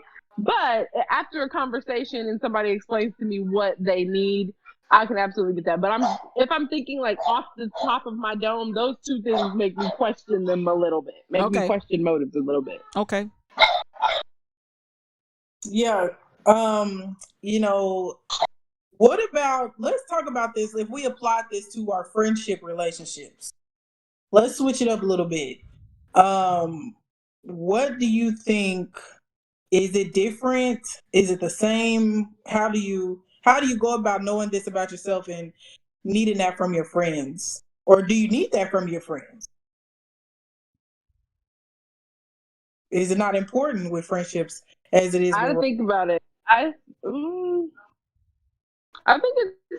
think they're just as important. Like, you have to know how to treat your friends as well, especially if they're close friends. So Yeah, I think it's important. You need to know, like, for instance, I have a friend who recently is like crushing her goals, and she mentioned to us, like in our friend group, like, hey, like, you guys haven't really said anything about the things that I post and what I'm doing.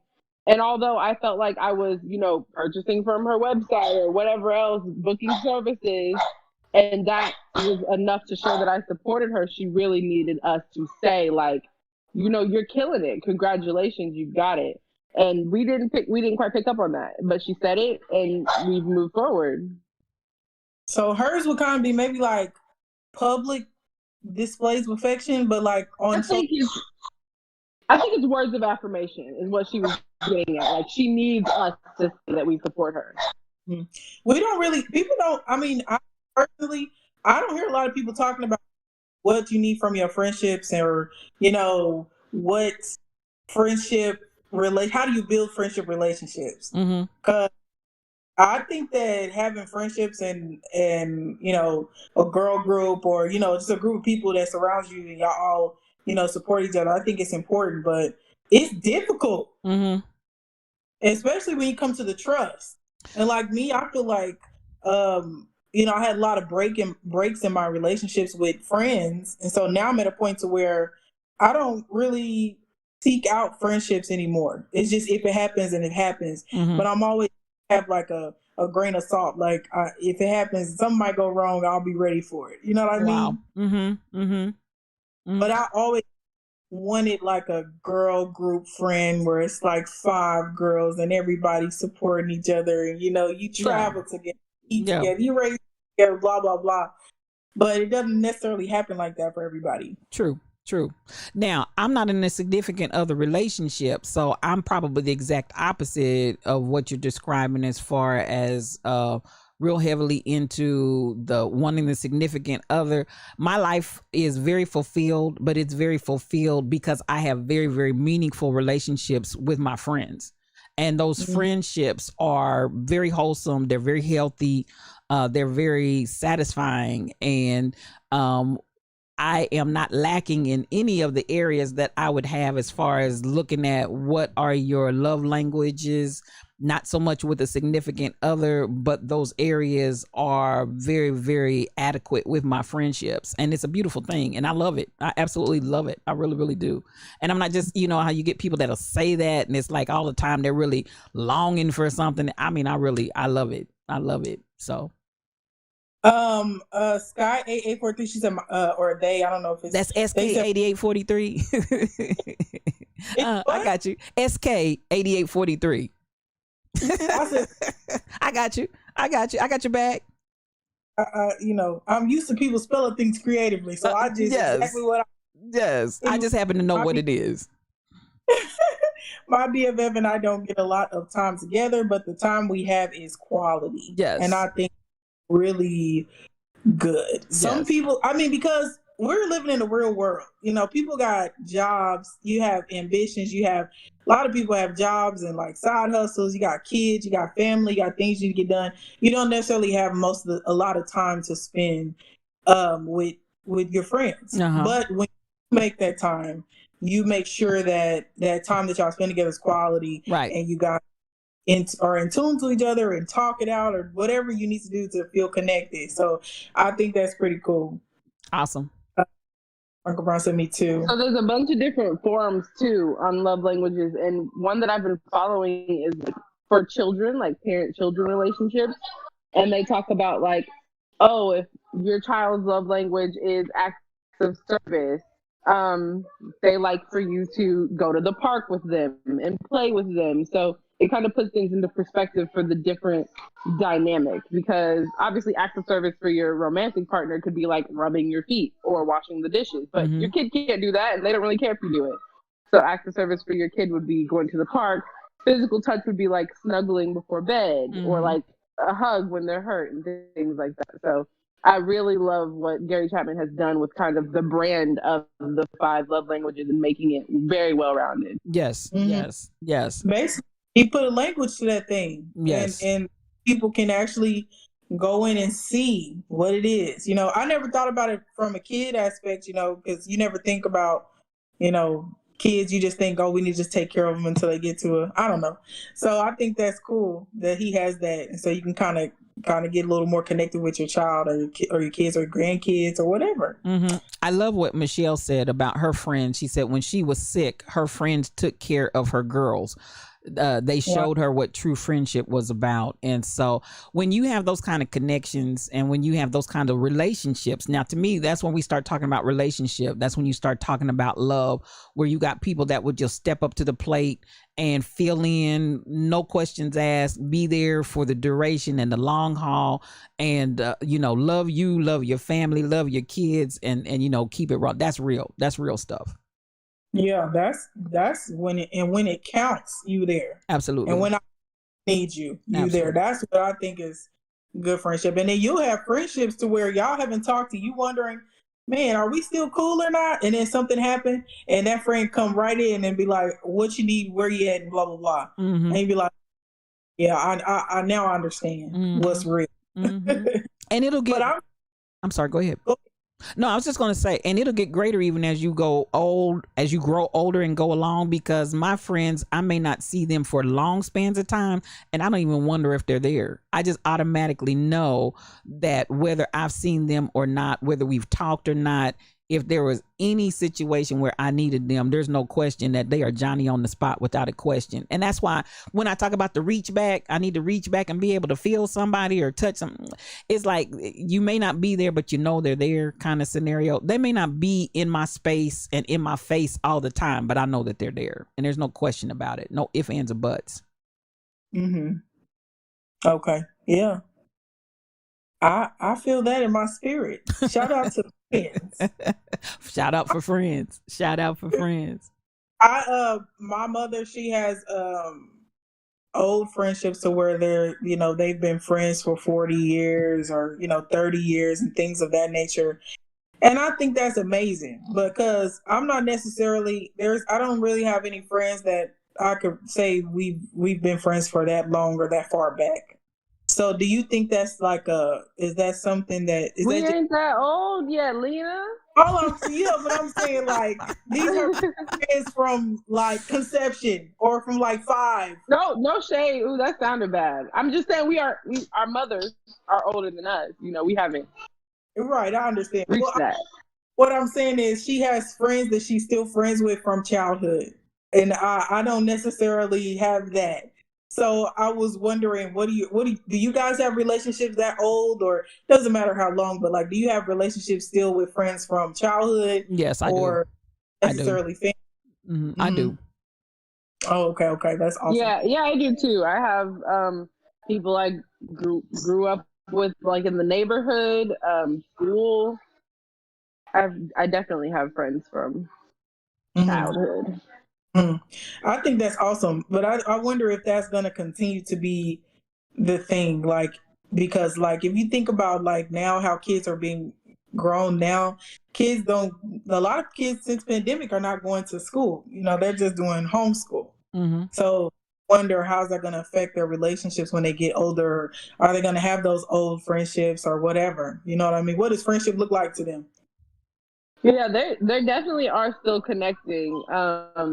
James gave this little boy Austin my phone number about 90 times during the school year for him to never call me but once at the end of the year to talk to James. So I think they still kind of connect as much. James learned my phone number specifically to give it to Austin. So yeah, they're definitely connecting over the computer. It's a bit unfortunate watching during the pandemic and watching all of the kids, not just my son, interact with each other and not be able to tell jokes and it was the classrooms were really quiet. I'm sure the teachers could speak to it as well because the kids didn't really know what to do. And I'm definitely thankful that as more people are getting vaccinated and we're moving towards getting back into normalcy, that the kids are going to go back to school because they need it. The social interaction is crucial to being just a well-rounded person. Yeah. So relationships in all different aspects. I think it takes work. I think you have to, know what your love languages are, what love looks like to you, and things of those nature. But and I think we should turn that thing around. Okay, you ready? You ready? All right, we're gonna get ready to wrap it up here. Here we go. Here we go. Here we go. Here we go. Here we go. Here we go. Uh-oh, that's the wrong one. Uh-oh. Turn that thing around. Shelly, you ready for this? Yes, let's do it. Okay, for those who don't know, this is our segment. We do turn that thing around. And basically what you do is we take a scenario, a negative scenario, something that's happening in your life that is not very good, it's painful, and you experience all these negative emotions. The idea is to, in each negative scenario, find the positive aspect of it. And this is basically just to help you. And I mean, it's something that I do. It's basically to help change your perspective. So if something going wrong in your life, it doesn't necessarily stifle you. It's something to progress over. So that's what the segment is. So we're gonna do Shelly. What we're gonna do is our idea is gonna be heartbreak or breakup. That's general. Okay, so this is basically kind of what we talked about at the beginning or whatever. So, okay, the number one is when you break up with somebody, your companion is gone and you feel loneliness, and you're by yourself. You got to eat cereal by yourself in the morning. You go to sleep by night by yourself. You get in the car, nobody's there to open your door. How is that positive, Shelly? How can you see the positive in that? You get to learn yourself and love more on yourself. Not saying that you don't love on yourself in a relationship, but you get to heal from some things that you may have carried into that relationship with that person. And also you get to just be within and really, really get in touch with oneself. So the good thing is the breakup allows you to heal what's on the inside of you. Yes. Heal what's on the inside of you. Your heart, maybe your stomach. A lot of relationships, you get relationship weight. So now you got more time for the gym. Yeah. You got more time to walk the dog. So and Jonna really get to work on you. And look, Jonna said, she said, and you don't have to share the cereal. Cereal lasts longer. Turn it. The box of cereal lasts way longer. Okay. Now this is the second thing. Okay. When you break up with somebody, you don't have any more physical interaction. No more Mr. Nasty time. You don't get no more nothing. What's positive about that? You explain to me what's positive about that. Now I need to know. Cover your ears, Saints. Because I got one word for you. Pornhub.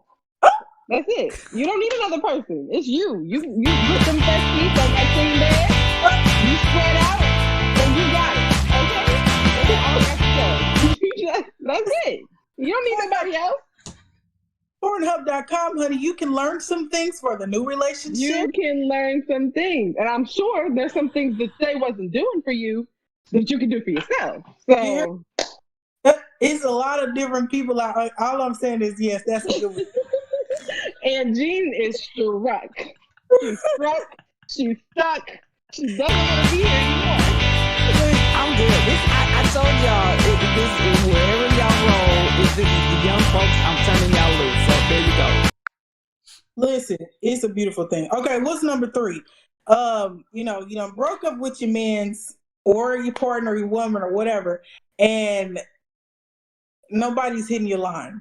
You're not getting text. You're not getting GM morning, good morning bag. You're not getting, how you doing, baby, want some lunch? No, you got to find your own lunch. Vending machines. You ain't getting good night text, nothing. Your phone is dry. You just looking at it. Turn on your notifications for your app. Go to your Bible app. I'm going to send you your daily scripture. Go to your Facebook app. Start connecting with maybe people that you have lost connections with. You can fill the time. You can fill the void. Hit up some old friends. Get other people to talk to. You don't always need a romantic partner to talk to. And you can schedule good. If you text, listen, you can text yourself. Did y'all? I've been in some places. Okay, you can put your own headphone. And you can say good morning, babe, and guess what? Send it, and it's gonna give you a notification. So you gonna send it. All I'm saying is, sometimes you gotta be self. Okay. I didn't. All Now, right. Lena, in all seriousness, I didn't know you could. I didn't know you could text yourself. but I didn't Yes, know you you could can. text yourself. Yes, you sure can. You can. Babe, I love you so much, and you are a strong Black woman, and you're doing wonderful at work, and your booty looking fat in them pants. You can text all of that to yourself. Period. Period. I'm saying, everybody try it. That's all I'm saying. That's all. Oh, Jesus. Oh, that's a good one. Okay, number 4. Somebody said, "Wait a minute, text yourself." Oh, Rebel. Rebel said, "Wait a That's minute, Rebel. text." Yes, Lena already said she been down off in them trenches. Listen, it's been rough, this dating world. All right, you get used to people being all this morning, baby. Be like, oh, I got a morning text, and then it just stopped. Hold on, that's medicine. Sometimes you gotta medicate yourself. Is all I'm saying. Well, go ahead, Big Bone, with it. You hear me? Okay, number 4. When you go through a breakup, you be told up, and you just be crying all the time. Just on silly stuff. You just start crying. And sad, you depressed. You do go through depression. What is positive about that? Crying all the time? Nothing. What's positive about that, Shelly? You're getting it out. I think that could be positive. You're getting it out. You need to cry those tears. You need to release those emotions so that you can move to a place of healing and smiling and better opportunities. Because, like Angie said, you don't want to get into a relationship with the next person and now you're crying all the time. And they're like, oh, okay, well, go do that by yourself. And then you're double hurt. Listen, this is wait. Read that comment, AG. Weight loss. It's weight loss. Weight loss. I like weight loss. you. The positive is it's the beginning. It's the beginning of grief, and then once you get to the end, you can breathe and you can move on, and you lose a little weight and cleanse yourself. I love it. I love it. It really is. Crying really does. I mean, it resets. It gets out. It is. It's a cleansing. It is a cleansing. Yep. Mm-hmm. And if you got wrinkles under your eyes, if you cry hard enough, it'll puff that up, and it's good for your circulation. So you don't need the shots of collagen and whatever that is they shooting in to try to get the crow's feet. Also, I don't need to go get my Botox. I just need to drop. There you go. Botox. Help me out with that. Help me out. Drop the features and moisturize. Drop the Botox. And it'll leave your skin looking just plump. That's all I'm saying. Come on, plump it up. Okay. Disclaimer: we are not estheticians. Thank you. All I'm saying is we can tell the people what worked for us. Okay.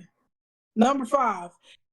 What about when you break up and you have to tell everybody and you feeling embarrassed because people might think, oh, you can't keep a man or you can't keep a person in your life, and you just what's going on with you? Are you all right? Why did y'all break up? So how was that embarrassment positive in any way? It depends on the situation. Are you the one who did wrong? Are you the one who was wronged? I feel like if you're the one who was wrong, there's not really much embarrassment. You just tell your side of the story. But if you're the one who did wrong, I think being fully accountable would help you in that avenue. Yeah, people are going to be like, oh, you cheated, but being like, yeah, I know I messed up. I ruined a good thing, but I'm working on it and I'm working on myself. Accountability will take you a long way. Okay, I like that, Shelly. Now, what about this? The next one. You're not with your partner anymore, and now you're trying to go out to eat to all the new restaurants, but now you ain't got nobody to go with. You got to go by yourself. No, you don't. Tinder. Next question. No. Tinder. You can swipe right and say, "Hey, do you want to go try that new restaurant on First and Main?" And boom, bim bam, bada bop boom, boom. Bing bang boom. I feel it. I love it. Get on Tinder. You ain't gotta be. Or a little lighter. Take your mom. Mama wants to try that new restaurant. Exactly. I love that. Invite your mom out. And then if you get on Tinder, tell them you'll pay for it. They'll really come in. No, don't. No, absolutely not. Lena? I'm just saying. All I'm saying is if you want somebody to eat with you, you got to do what you got to do. You can pay for it, then. Pay for the break. I'm not it. I hear you. Okay, the next one is, you don't have any more, since nobody's there, you're not waking up to anybody. It's no more pillow talk. It's no more cuddles. It's no more, softness. AG, will you take this one? Sure. What's positive about that? Not having any more, intimate pillow talk. It's a perfect time. It's a perfect time to just have meditation and introspection. And I'm not saying meditation like necessarily prayer, but I'm talking about affirmations, things that you can say to encourage yourself to look at the goals, the things that you're reaching for, which I do anyway. It's just a matter of that early morning is just that time to just relax, think it through. What's my plan? What direction are my feet going? What am I about? Those meditations and affirmations, get all of that and then get up and feel energized. There you go. It's time for you to focus on yourself. Always. And thank you for taking that one, Angie. Surely. Yeah, definitely. Okay, that's a good one, Angie. The next one is, this one is a little, okay, some people might think this is negative, some people might not, but a lot of people do. So you break up with somebody and now you got to find a new somebody. So now you got another body on your list and it's, you got to go to the next one. How is that positive? How can you see the positive in that? You have experience. That's it. You got experience. You got new tricks and things in the bag of tricks and things. Because that's what it is. At the least. And he or her or they. And now you can, exactly. I love it. Okay, what about when you have the bittersweet memories? You got the memories and you see something and you be like, that's where me and Tisha was at, that one time, and then you jacked up every time you see it because it's bittersweet. How do you deal with bittersweet memories? How can you even see anything positive in that? Burn them. Get rid of them completely. You don't need the memories. Delete them out of your phone. Forget them. Delete them? Delete them. Delete. Yes, ma'am. Select all. Delete. Now now this is a side note. Have you ever done that and regretted it? Nope, absolutely not. Even if it was like a friend and I started talking to them again, we gotta go back to the water park because I deleted you, homie. Ooh, anybody in the comments, have you ever did that? Deleted everything, every picture, every text message, and then 2 months later when you felt better, did you regret it? John said, dang, Shelly. You're done. You're out of there. Wait. Stacy said, look at her face. Delete. Wow. Okay, then my last one is, what happens? I mean, what's positive? Because when you break up with somebody, you go through that period where you're like, you know what? I'm done. I'm cool. I don't need nobody. I'm going to be by myself, me, Jesus, and we going to be doing fine over here.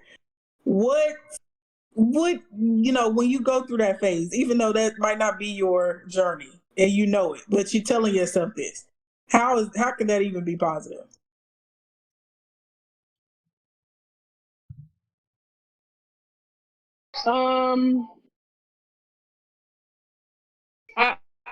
I mean, once you're over it, I think it's positive because it's a lesson learned. We don't take L's. We only learn lessons.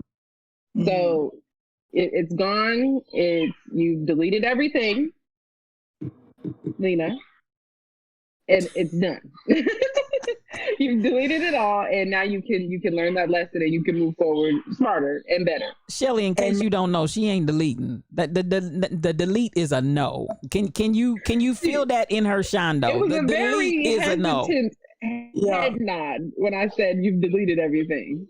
Stacey said no. They don't regret it. And then I think Mel Holiday, they said bye Felicia.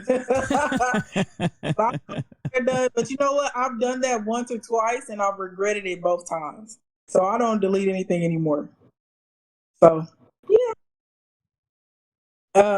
That's it. That's all. That's all my turn that thing around. Good Turn job, that thing Shelly. Wait a around. minute. Turn that thing around. You don't delete any. Where do you keep all of this? What is your storage plan? Honey, I got hey, let me get 100 gigs for $5.99. Nah. Do you hear me? I got phones, and every phone got pictures of, you know what I'm saying? Because you know what? This is why I don't delete it. Because I think to myself, the stuff I went through with these people, I could write a book. And then if I delete the stuff, I forget some of the details. Because let me tell you something. It's been wild. And so I keep the stuff. I feel you. I'm going to write a book about this stuff. I'm going to make money off the heartbreak. Bless your Because I heart. said heartbreak anniversary. Heartbreak anniversary. It's just too much stuff. I'm crazy. I can feel that, Lena. But you can't be audited after 5 years. So I need you to go back to it's 2021. Uh-huh. I need you to go back to, this is your homework. Go back to 2016. 2016? Okay. Select all, delete. Ooh. I don't think because I have done it, Shelly. I have, but what happens is 2 months later when I'm feeling better, I'm not so upset. I'm like, why did I do that? That was just What makes you want to hold on? Because these were my experiences. I've experienced this stuff. It just because You don't want to forget. You said you're a Sagittarius? I am a Sagittarius. Mm-hmm. Just because negative things doesn't mean that I can't look back on it and I don't experience the hurt. I'm looking at, I should have learned this. Oh, this is a red flag, blah, blah. And I don't necessarily go back and reread stuff and those natures anymore. I don't do that. But I just don't feel the need to delete it. Because it's, you know, when I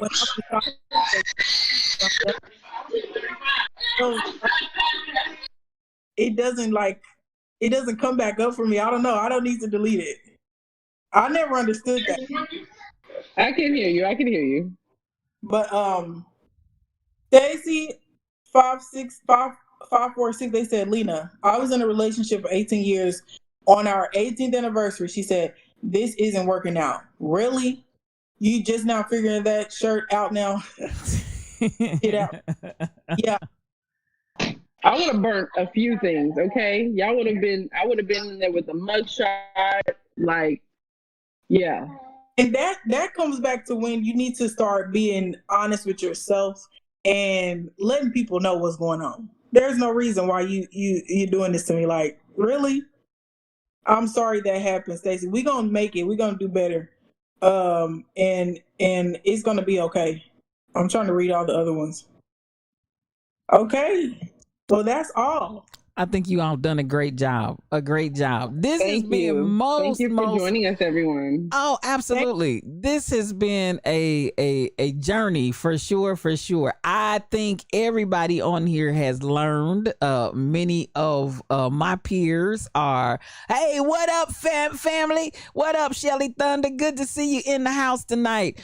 This has been absolutely eye-opening, eye-popping. Can I say it like that? I see y'all out there. I see you. It has been most enlightening. I appreciate you guys. The mantra that you want to take away, what would be your mantra, Shelly? And then Lena's going to give us a mantra also. My mantra this week is select all, delete. Shelly, you ain't right. You ain't right. That's all I'm gonna say. I'm keeping my text messages. I'm keeping everything.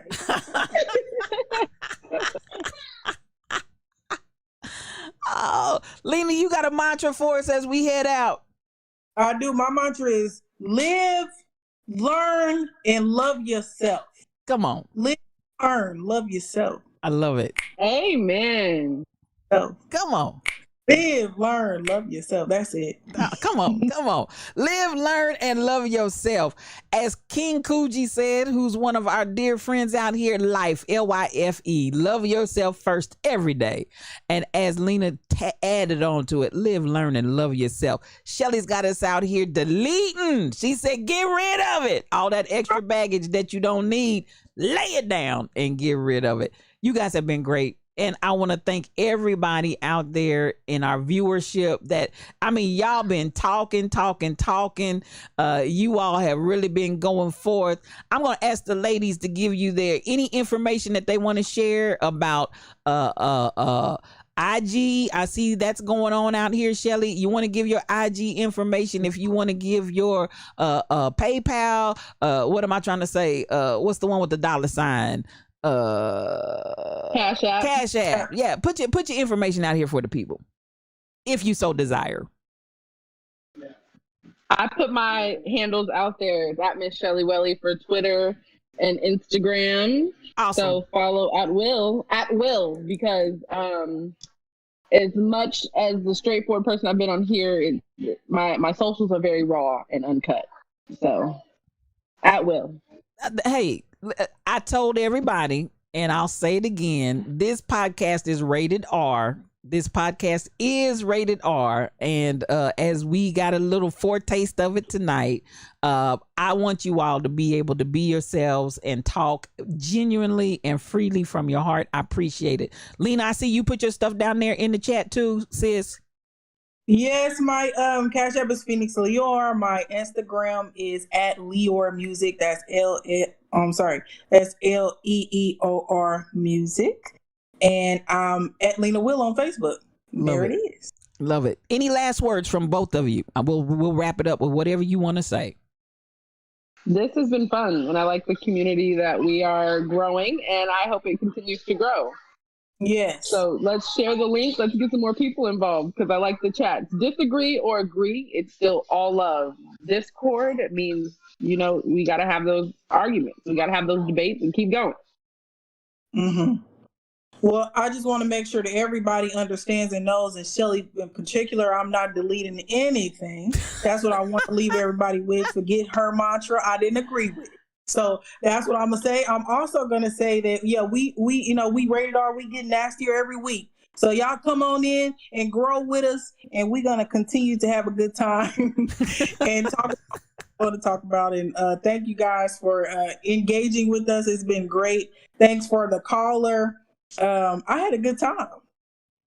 Tall Pumps, if you're still out there, sis, I definitely appreciate you for calling in, because we're at the end of the day, we're trying to get down to real stuff, real talk and real stuff, so we can deal with it, understand it, and flow with it. So I love it. Tall Pumps, thank you. Lena, you did a great job. Shelly, you did a great job. You guys out there, we love you. Lions, come on. Yeah, come on. Lions roar. It's a good day. I love you guys. And like I always say at the end of it all, peace for your journey.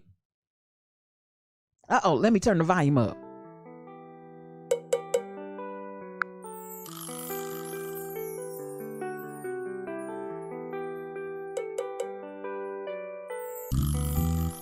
Yay.